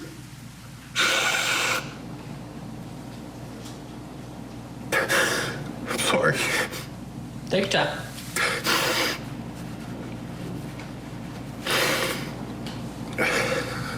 My last thing I said to my father was, all right, well, we're going to go back to Buckhead and, you know, maybe we can go, you know, see the fireworks tomorrow night or something like that. And I don't remember even what he said. I wish I did.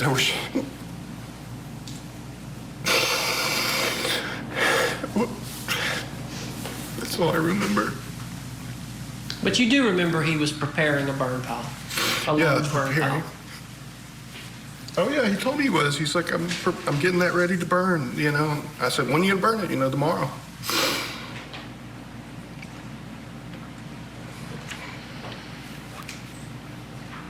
That evening you left and you went with Addie to the Poke Bowl. And take your time. I don't know the name of the restaurant, but yeah. I believe yesterday you said it was the Poke Bowl.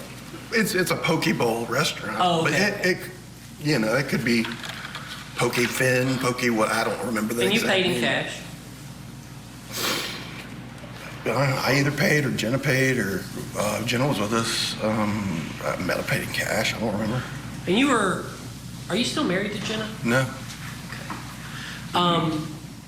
So y'all went Christopher Farris breaking down there, remembering his last interaction with his father. Big Daddy is what the grandkids called him, and Grandma was what they called the defendant, Grandma. In this case, Jack Rice watching along with us. The defense here is not pointing the finger at Christopher as a potential suspect, a different type of cross that we're going to see when Scott takes the stand, the son that they believe may be responsible for Big Daddy's death. What's your take here in terms of what the defense is trying to pull out of Christopher to maybe soften some of the blows that that he has already delivered during his direct examination? Yeah, what we're seeing here, Ted, is a very broad, very open-ended cross-examination, and it's very light. If you notice, sort of, there's actually been some jokes in it, there's been some laughter in it. All of that was designed to get a broader picture of what was happening on these couple of days before July 3rd. At the same time, what we're also seeing is a timeline. And so we're following literally what happened, you did this next, you went here next. And I think it's opening up this broader question because as we all know, the real fundamental piece is this .38 slug that's found between the ribs of Big Daddy. And who would have been the one? I mean, when you consider without that, I think we might have assumed, and I think that we found that law enforcement assumed that this was essentially some sort of medical emergency and he fell into the fire. This is the critical piece. You can't find the weapon. It's got to be someplace. Somebody had to have it. Somebody must have used it. Was it Grandma? Was it Christopher? Was it Scott? And so what you have to be able to do is open it up broadly, take that net and pull it open as much as you can and see what's starting to grab. And that's what this defense is doing. It's a little unclear early on, but this is what we're seeing sort of on the front end of that, I think. Okay, let's get a break and we'll see what comes up next. At one point, Chris is asked, were you the last person to see your father alive? Plus more of the other testimony and more of the cross-examination. And keep in mind, we're looking forward to, we think Scott may be the next witness.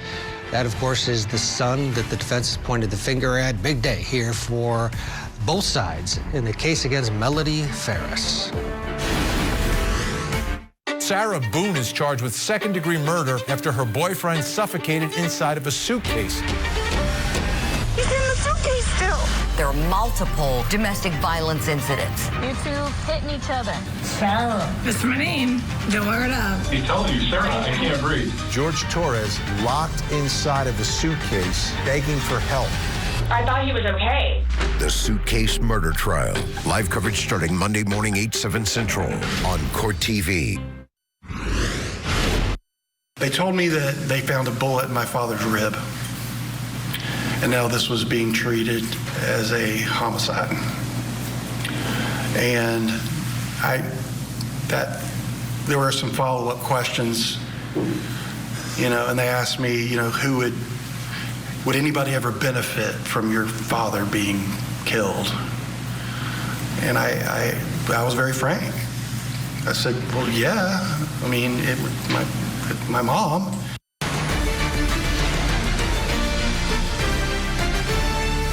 Big moment on direct examination yesterday with son Christopher Farris. Now it's time for the cross-examination. The defense trying to soften everything a little bit, keeping him on the stand and having him recount the stories of the family and the grandkids, etc., as this trial out of Georgia continues. It's quite the family drama. Let's go back in. Let's pick up Chris Farris on the stand, cross-examination, right where we left off. All in the same building as the condo? Oh, no. Poke Bowls at Peachtree Battle and Peachtree Street intersect. The Poke Bowl restaurant was. Okay. And then y'all went back, and what happened? After Poke Bowl, I know we went and got ice cream. They have these rolled ice cream places, and I always like to take my kids to cool places like that, and where they freeze it and roll it and they make it all fancy. So we went and got ice cream. Like Cold Stone Creamery used to be, or maybe still is. It's like Sub-Zero. Anyway, yeah. It's not important. But we went and got ice cream, and then we went back to the condo. Okay. And what time did you go to bed? I remember I watched Jaws that night. Jaws 1, 2, or 3? Probably 1, because that's my favorite one. I don't remember what time I went to bed. But you do remember that you went to bed in a room by yourself. Yeah, Jenna, and when the girls would come, they like sleeping next to Jenna. Yeah, so I slept in the guest room. So both girls slept with Jenna? Well, Ella was up at Beth's. She was at Beth's. At Beth's, yes. So it was just Addie and Jenna sleeping in y'all's bedroom, and then you slept in the guest bedroom. Correct. All right. And then, is it not also true that they came down to see you at the Peachtree Road race the next morning? You were already down there. Who? Addie and Jenna. Well, I know Addie walked down with me. She walked down with you? Yeah. But what time was that? It was early. It was a lot earlier than I normally would get up, probably, on 4th of July. What time were you up on the 4th of July? It had to be. That race starts early in the morning, so it had to be 7 or 8 o'clock in the morning. Okay. And the farm was how far from your house? It'd take you a good 45 to 50 minutes to get there from Buckhead. 45 to 50 minutes? Yeah. And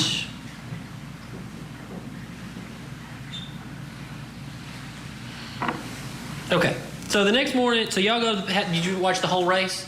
No. No, sir. But we didn't see the, the actual competition people, like, how they start with the professional runner. I'm a professional. I'm going to ask you one more question, and then we'll move on from this topic. Was your phone ever dumped in this case? Like they did an extraction? We're always extracting phones in these cases, and it takes forever to actually do a case like this because so many phone extractions. But did they extract your phone? No, sir. Okay. And do you know, did they ever do any kind of a geofence on your phone? Do you know about that? To see where you were? Yeah, absolutely. They told me they did. They told you, but you don't know for sure. Did they show you a map? I was shown a map at some point of something, but I don't remember what it was. I don't remember exactly what it was, but I was shown a map at some point during during interviews about this whole thing. Okay, because you've been interviewed a lot. 2 or 3 times. Have you ever been considered as a suspect? No, I don't think so. Okay.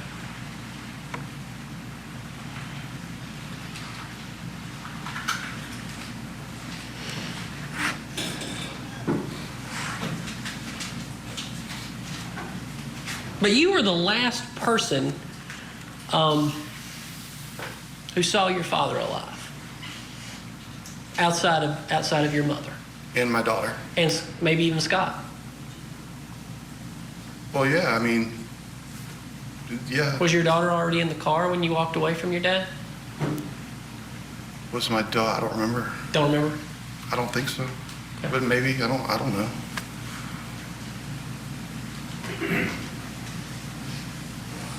Did you get in a fight with your dad about him regretting potentially paying that much money for this trip? No. And then maybe he was going to call off the trip? Nope.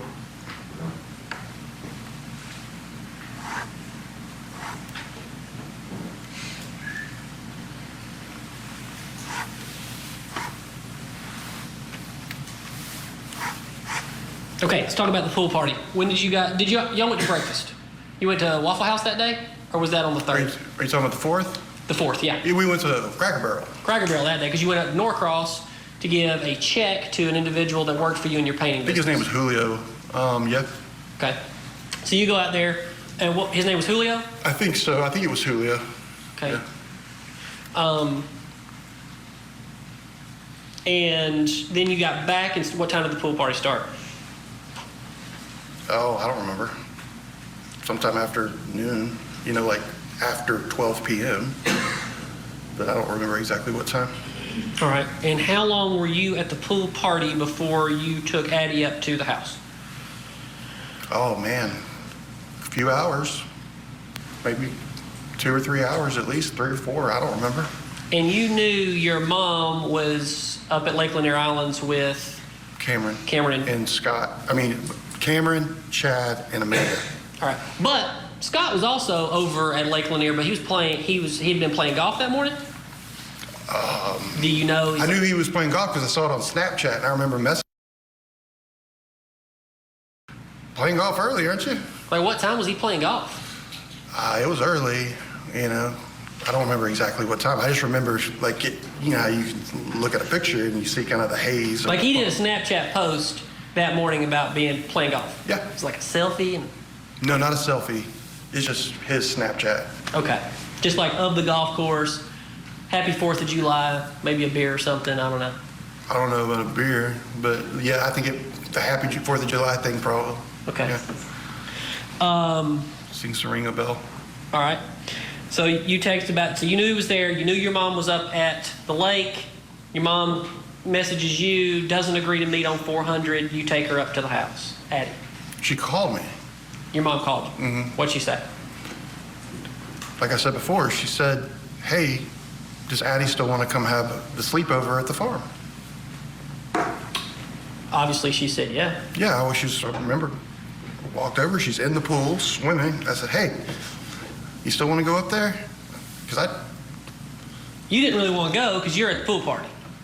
I didn't want to go just because it was so late in the day. I was like, well, we're already kind of here, and so, but like I said, if she wanted to go, I was going to take her.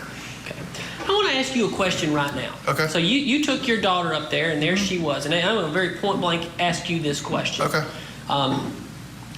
Don't you think it's a little absurd to think that if your mother gruesomely killed your father and burned him on a burn pile, that she would invite your daughter up to her house? Her granddaughter, whom she loved more than anything. I think it's sick and twisted. So you think, is that what you think? Yeah.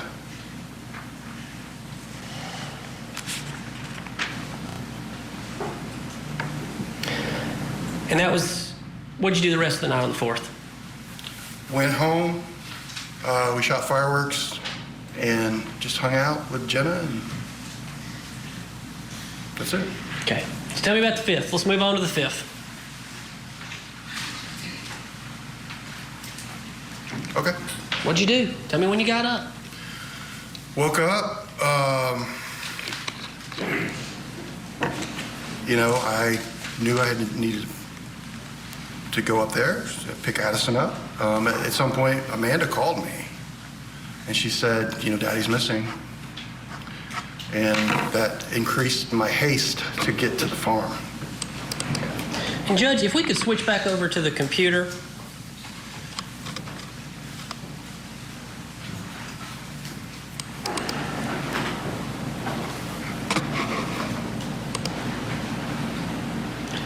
So, and I'm showing you what's previously been marked as Thrasher 51.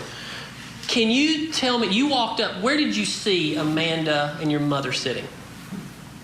You see those steps? And I'm pointing, these steps right here? Yes, those. And so were they just sitting on the steps? Mm-hmm. All right, what were they talking about when you walked up? Oh, I don't know what they were talking about. I know what I was talking about. Okay. What about Scott? Where was Scott? He was not right there.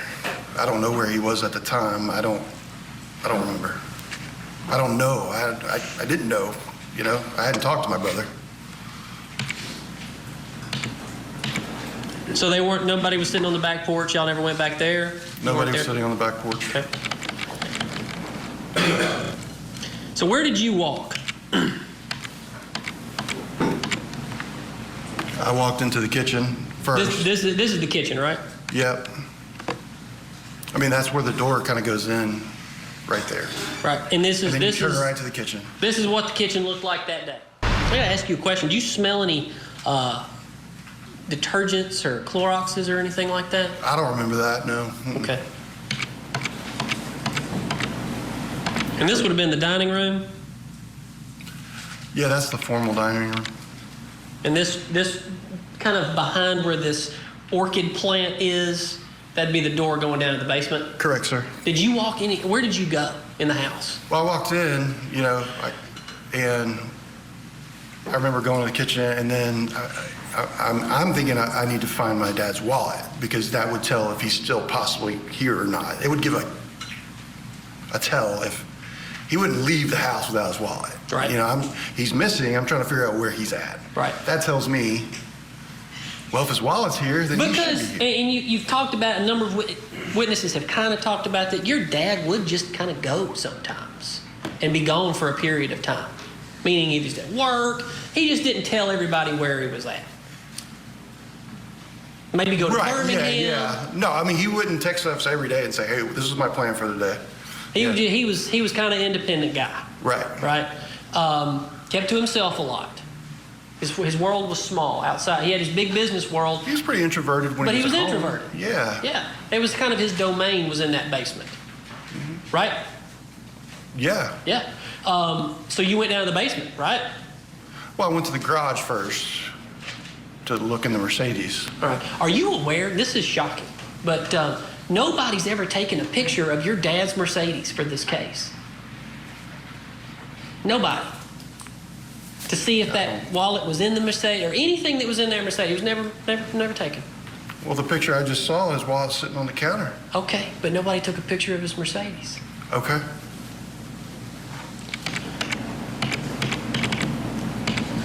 This is your dad's, was this just kind of a formal library, but nobody actually used it? I don't know. It's very nice. I don't know. I never sat in there. I would sit in there and look at like old yearbooks or just look at, I mean, there's tons of, like all my yearbooks are in there. We had a lot of things in there. I never spent, hours sitting in there or knew anybody who did. So you walk downstairs. I'm trying to get there as soon as I can.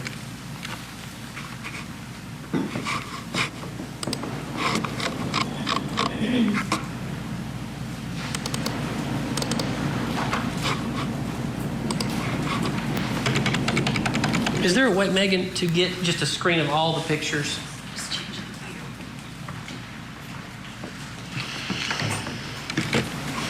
My constant inability to use technology will never cease to amaze. That's what I need. Thank you so much. You. I promise I'm going to take a class someday.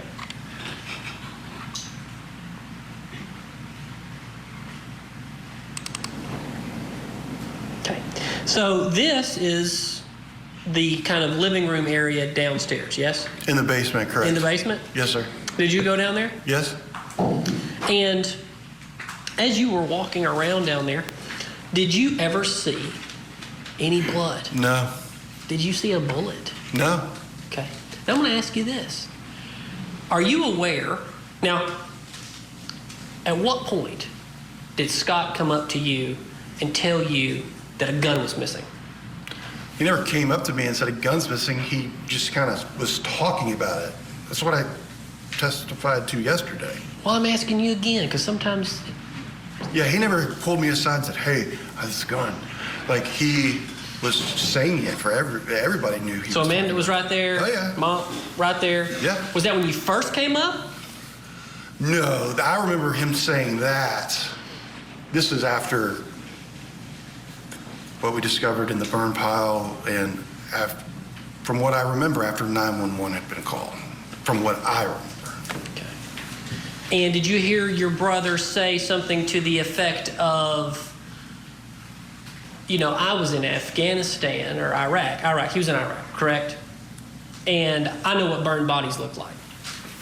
I don't remember him saying that, but I think he told me he had said that, or somebody told me he had said that. I mean, were you standing there when he was calling 911? Because he told 911 that.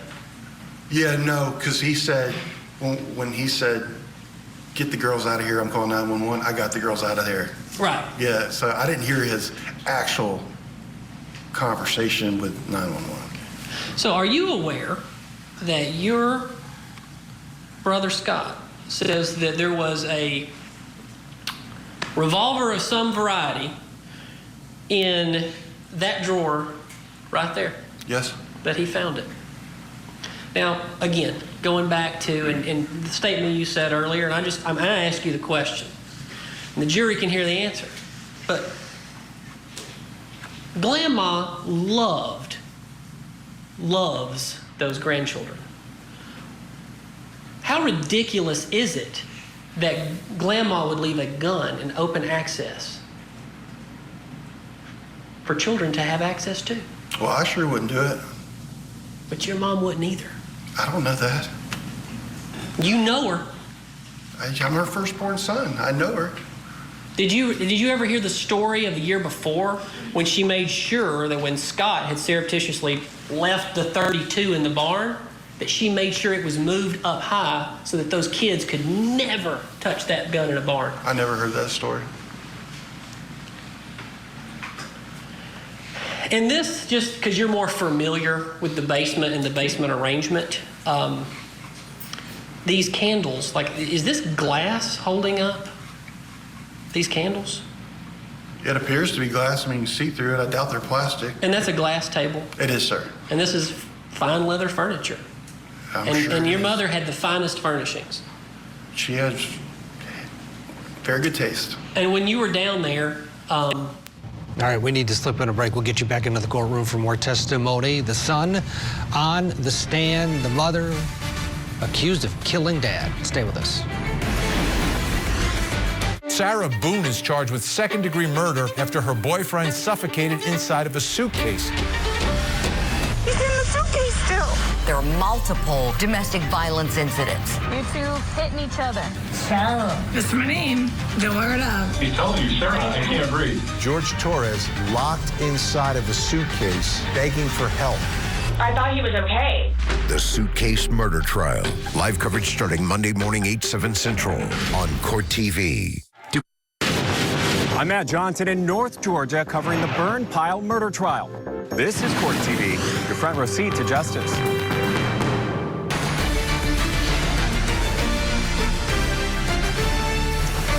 Let's head back to Georgia for more of the case against Melody Farris. The 64-year-old grandmother is charged with shooting and killing her husband, Gary, in July of 2018. Investigators say his skeletal remains were found in a burn pile outside of the couple's home. On the stand now, the defendant's son and the victim's son, Christopher Farris. He's the firstborn.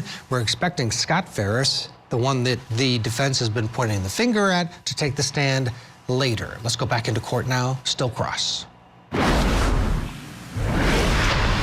Nothing was broken. Nope.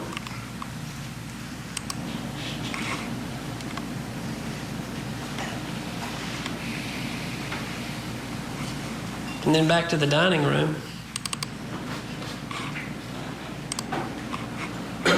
These are fine silk chairs, are they not? They are, I guess. I mean, I guess they're silk. Well, you say so. I'll agree to their. It was your mama's house. I just didn't know if you'd ever sit there for a holiday. I'm not much on fabrics. But it was a fabric chair. Oh, yes, sir. Okay. And these are fine, ornate lamps. Wouldn't you agree? They're very nice. All these furnishings, but nothing was broken. Nothing was out of place. You were there this weekend, the weekend before. Yeah, no, nothing. Okay. So you would agree with me that it's a bit absurd that the state is contending that that is where your mother shot your father. You would agree that's absurd? I don't agree that, no. I don't know where she shot my dad. I don't know if she shot my dad. You don't know it. You don't know if. Yeah, you don't know. I didn't see anybody do anything to anybody. But you were the first man on the scene there, one of the first. Yeah. Nothing out of place. Nothing was out of place, sir. Same view in the basement, because that's also where the state is maybe contending where she shot your dad. Nothing out of place. Right. I wasn't looking for bullets. I was looking for my dad's wallet. I was looking for my father. Okay. Did your ex-wife, when did y'all get a divorce, Jenna? Our divorce was final in December of 2021. Okay. And are you aware that she did an interview back in 2018, and she ended that phone call very oddly with, "I'm done talking. Can I be done now?" Did you ever know that? Were you in the room when she was talking to Cock and Dog? Nope. Okay. And she never brought up any time ever seeing a gun. Did you find out later that all of a sudden she made up like she saw a gun, or do you know that at all? No. Okay.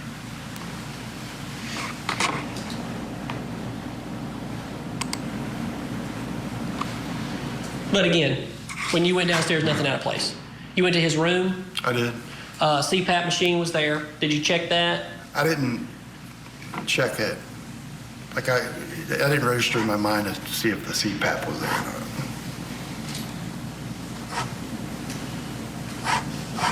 At that time, no.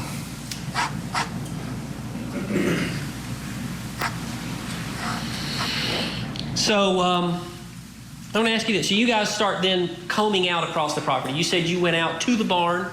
Did you notice anything in the barn out of place? No, sir. Did you smell any cleaning chemicals in the barn? No, sir.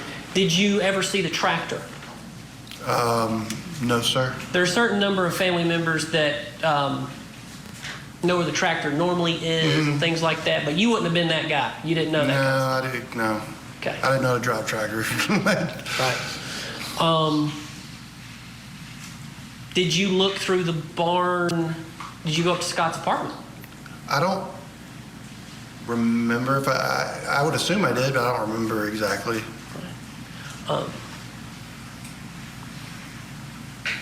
So let's talk about Scott. Okay. We're almost done. We're getting close to lunch. I know the jury's getting hungry, and so am I. So are you. Scott was in the military. Yes, sir. What was his duties in the military? He was infantry. I know he drove a Bradley, which is a armored vehicle. Okay. Service? No. I mean, I know, I don't know the name of the town in Iraq where he was stationed, but I remember, him kind of telling me about it. I mean, he would call me from over there and say, hey, check in, briefly. But I probably can't give you the most details about his exact service, like day-to-day type thing. Did he ever mention, because he mentioned to 911 and a number of law enforcement in this case that he knew what a burned body looked like? Did he ever mention any stories, any situations in Iraq? No. I never asked. And that's not unusual for vets. Yeah. But he's mentioned it, and so that's why I was asking you, since you guys are much closer. Yeah. No. I never asked him, and I didn't want to ask him about that. I just if he wanted to tell me anything like that, that'd be fine, but no, we never talked about that. But your brother, being in infantry division, was obviously well trained in firearms. Oh, yeah. And had a number of firearms. Mm-hmm. Okay. Now I'm going to ask you this. Did you ever know of your brother having a revolver? No. All right. Did you ever know of your brother having a .357 stolen from him while he was living in Columbus? I know his apartment in Columbus got broken into, but I don't know what was stolen. What proof of that do you have? Because I remember I went with my mom down there, and there was something, he told me about it. That's all. He told you about it? He told me about it. That's it? That's it. Did you know that Scott was married? Well, I found that out eventually. So he hid that from the family? He hid it from me, I know. So when did you find out that Scott got married while he was in the military? Sunday, what is that 8th? I can't see that Sunday, far. well, I'll help you. My eyes are about the same way. Yeah, let's say I can see a little bit. Sunday today. So that's Sunday, July the 8th, 2018. You found that your brother had been married and divorced, we believe, I don't know for sure, for the first time. Yes, sir. Okay. So there were some things you didn't know about your brother. Sure. Right? And did you know that almost, for your brother to do anything on that farm, he had to ask your dad for the debit card? Every time? Yeah, I mean, I don't know every time, but... Would it shock you if I showed you text message after text message? It wouldn't shock me that if he needed a debit card, but I don't know if he had a card, that like an account for the farm. I don't know. I mean, that was never discussed with me.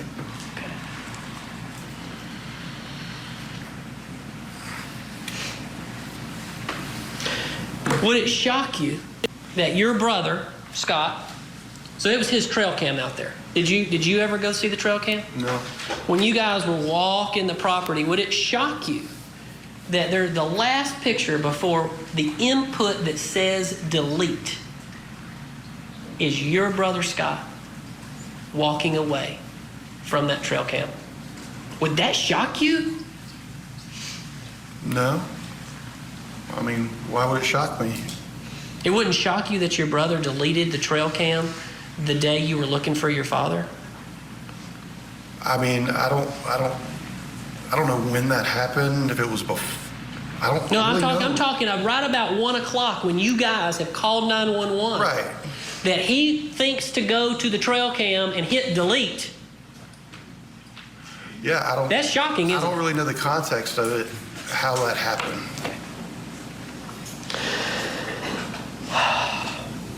Did you know your brother had a drawer full of 38 special bullets? Yeah, he told me. Yeah, and he had... After this all happened. Like how long after? It was a while after. It was like a year, and we were just talking about things. And he said, yeah, you know, I had some 38 caliber ammunition. It was some of it, you know, it's kind of like a junk drawer. And my friend, one of my friends, because his buddies would come over and shoot at the farm, and they would bring their guns, and he's like, yeah, that's where that ammunition came from. The tactical shooting. Did you ever see him do any drills of tactical shooting? Like on Facebook? Oh, yeah. Well, I noticed he would kind of, you know, I mean, he was, how would you say, his form was, he'd be like kind of walking, things like that. So at tactical shooting, I remember seeing a video of him. You've seen him do it? Yeah. So he's pretty good at it, you'd say. Yeah, Scott's always, you know, we used to go hunting and stuff. He's always been a good shot.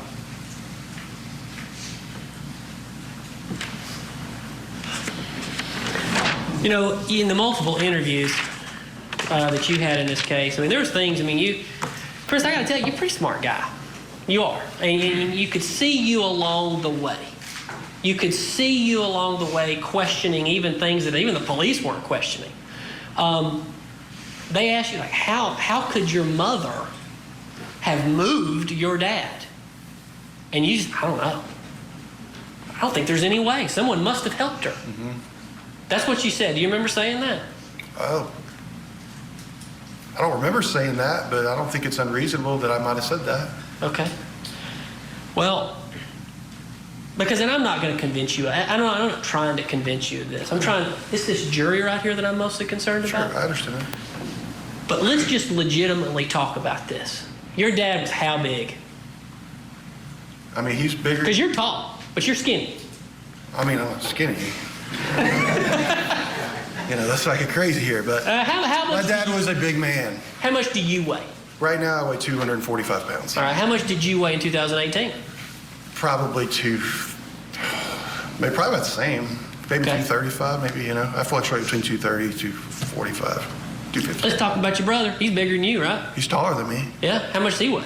I don't know. I bet, I don't know. I've never talked to him about how much he weighs. Y'all are all big, y'all are big dudes. Right. Okay. So, but he's probably, if he's taller than you, it's reasonable to say he's between 250 and 300 pounds. Sure. Okay. And your dad was about how tall and how much did he weigh? I would say anywhere, he's my height, around 6'4", and he probably weighed, you know, anywhere from 280 to 300 pounds, I would say. On the heavier side, wouldn't? Yeah. Okay. So you legitimately, you were questioning even Hayes and Kuykendall. How could my mom do this? You don't have an answer to that, do you? Because how much does your mother weigh? Maybe between 100 and 120 pounds, or I don't know how much she weighs now. I mean, but at the time, maybe somewhere between that. I don't know. She's a little lady. Never asked her. How tall is your mama? She's a little lady. 5'5". Okay.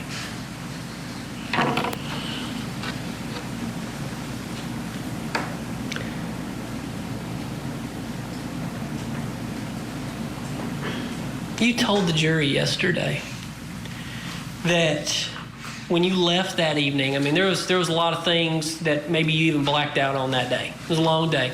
I understand that. But you told the jury yesterday that as you were leaving, you couldn't even get a tank of gas because your checking account had been bounced. Well, I can't remember if it was bounced or if it was like a security holder. I went and it said, please see cashier, and I looked, I don't remember exactly what, but yeah. I think I told, I wasn't able to use it, let's put it that way. And I didn't have a credit card on me. Why did you, as time went on, you became the temporary executor of the estate and you lost it. Why did you lose that? Why was that taken from you? I don't think it was necessarily, from what I remember, I don't think it was taken. It was just kind of agreed upon because Obviously, my sister Amanda and my mother were very much opposed to that of me, and so she had an attorney. Wasn't it? But I don't remember if it was taken from me or if we just all kind of agreed, like, okay, let's just do. Did Barry Bishop or Jeff Rustbridge ever tell you it was because of your inability to manage the assets of the estate? Nobody ever told me that. That you were losing assets of the estate? No, Barry Bishop and Jeff Rustbridge, I mean, we had a conversation that basically said, well, your mother is accusing you of doing these things. And I said, I have no access to the funds of the estate. It's all frozen. Your Honor, if I may have one brief moment. Brief break in the middle of a contentious cross. Let's bring in our guest for this hour. Joining us from St. Paul, Minnesota, criminal defense attorney and former prosecutor Jack Rice is with us. Jack, money is at the center of this case, and the prosecution says these kids had no motive to kill because their dad was the gravy train, that they were able to get whatever they wanted from him. But it sounds like they're able to have been able to pull out from the testimony from Christopher that dad had cut him off. Well, if we look at this question of not just Christopher, but also Scott, his brother, remember this idea of, well, if you needed money, you had to get the debit card. If he had access to money all of the time, then why would he have to get the debit card? It would have simply been there. This is something that the defense really has to build upon. We're also seeing this expansion of what Christopher doesn't know about his brother and about what he didn't become aware of until after the fact. The fact that he got married, the fact that he had all of these 38 rounds in his side drawer, all of those things go to this. The fact that he was such a good shot. This is all coming down to this question of that 38 round, same kind of round, found in the ribs of Big Daddy. And this trail cam being deleted. I want to hear more about that. That's interesting. After 911 was called. This is the mystery. It's a family mystery. The drama, the money, it's all there. It's got everything. A fascinating case. A lot of people have been equating it to the old series Dallas on television with JR and everybody. Let's go back into the courtroom after and get the final moments across right after this break, and then it'll be time for the redirect. Are they going to lean into that sick and twisted comment? Maybe ask the son to say it again about mom? We'll find out right after this. Join Court TV's Vinnie Politan with the latest and breaking true crime stories. Now, let's look at the other side of all of that. Vinnie Politan Investigates, tonight, 9/8 Central, only on Court TV. You chose the place. You chose the victim. Back of the head, execution style.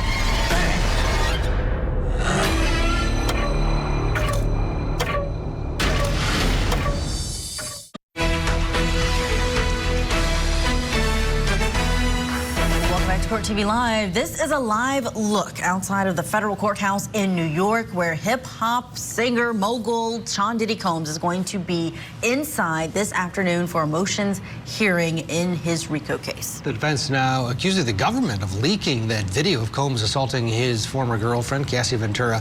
The defense claiming that the government was trying to taint his image ahead of his arrest. It really turned the tides once that was released by CNN. The federal government, though, has told Court TV that the DHS didn't have the video before the media published it.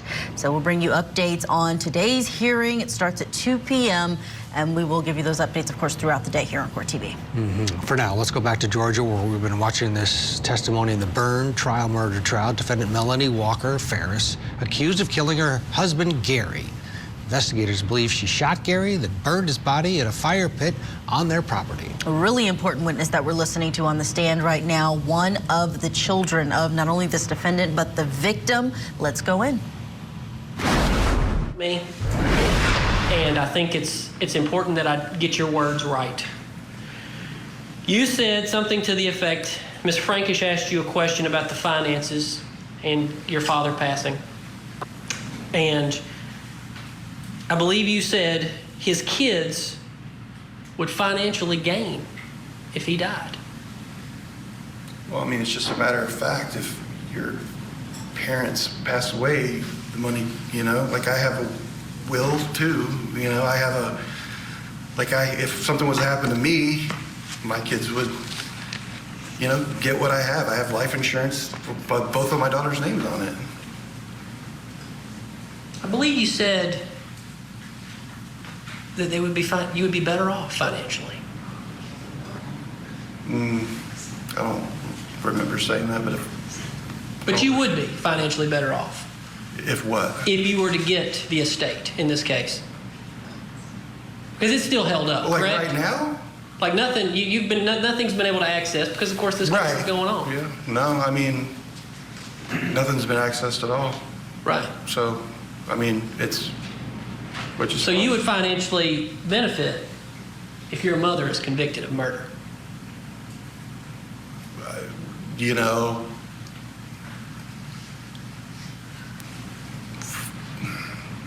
I guess you could say that. Nothing further, Your Honor. Hi, Ms. Frazier. Thank you, Judge.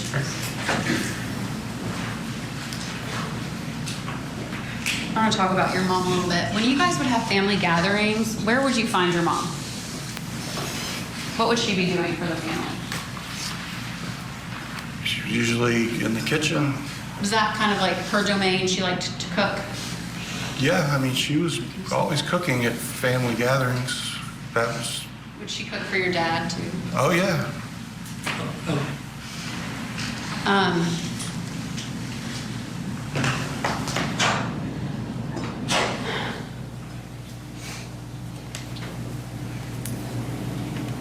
Mr. Weaver brought up guns quite a bit. Do you know anything about guns? A little bit. You know, I had a couple guns I bought in 2020 and 2021. I've gotten to the hobby of shooting. You know, I'd go to the shooting range, and I had a buddy who managed the shooting, I think it's the shooting alley or Quick Shot in Buckhead, so he wouldn't charge me he'd just let me come, so, yeah. Do you know enough to know the difference between a revolver and like a semi-automatic pistol? Yes, ma'am. Okay. Did you ever know anybody in your family? Now, when I asked you this question, we already know about the 32, the older one in the barn. Did you know about that one? Yeah. Whose was that? That was my grandfather's. Okay. And did he have other kinds of pistols? Yeah. Yes. What did he have? Do you know? I just remember him, because I spent a lot of time up in Muscle Shoals, Alabama, okay? So when he would close the hardware store, he armed himself, and it was almost like a shoulder. I don't know what the word is, forgive me, but it's like a holster where you kind of put it around your arm, not around your waist, but kind of like, I don't know what that's called. Like a backstrap type. Right, and he had a revolver. But you didn't know what kind? I didn't know what kind, no.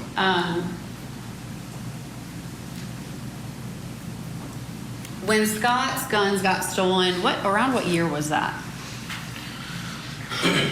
He would have just been back. If you can give me just a second to think about it. Before 2012? I would say probably so. Yeah. Before 2016? Yeah, I mean, because he was at Benning when he got back from Iraq. But he was stationed there. You know, he had an apartment there. Your Honor, may I approach the witness?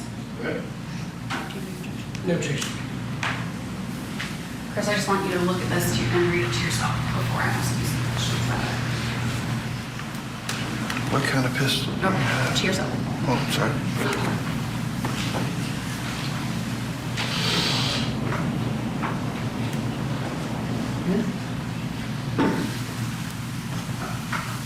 Okay.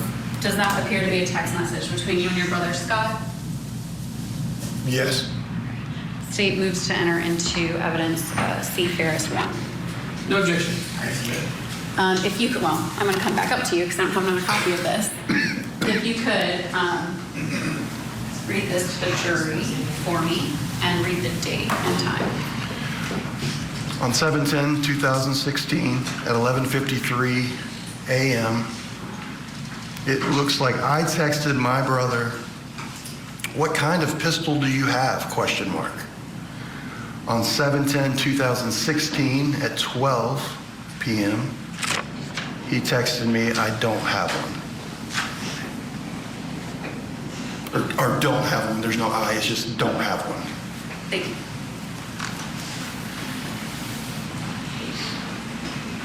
Chris, do you recall ever seeing a revolver in any of the homes, in your Alpharetta home or the farm? Yeah. I saw a revolver other than the .32 at my parents' house in Alpharetta. The Hampton Hall house, Ridgehaven Run, the house they lived in before the farm. And where did you see that? It was on the counter in the kitchen. Do you know why it wasn't there? I don't know why. I had come over and it was sitting there. And I grabbed it and I actually, because it's just sitting out, and I grabbed it and I put it on top of the fridge. It was like a longer burger basket was up there and I put it up there. Yeah. And was that did you say what kind of gun that was? It was a revolver. And have you ever seen it since then? No, sir. No, ma'am. Sorry, me. That's okay. Did you ever ask either of your parents about it? I don't remember.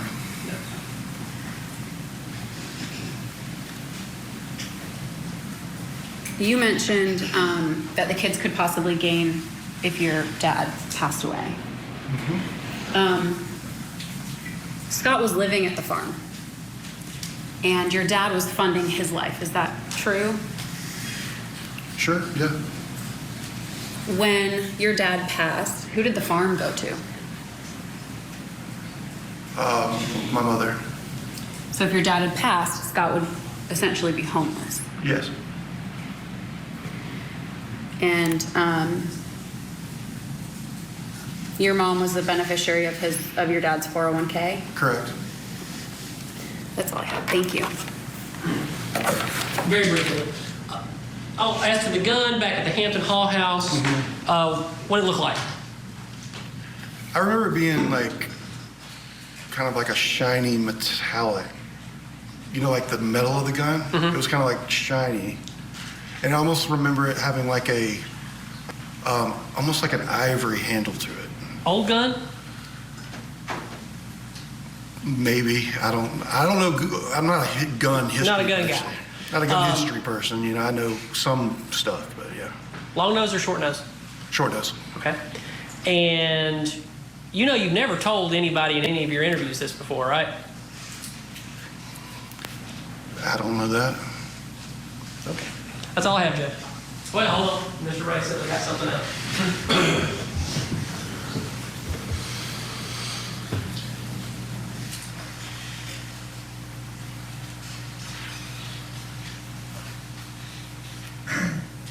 That's all I have. All right, anything else?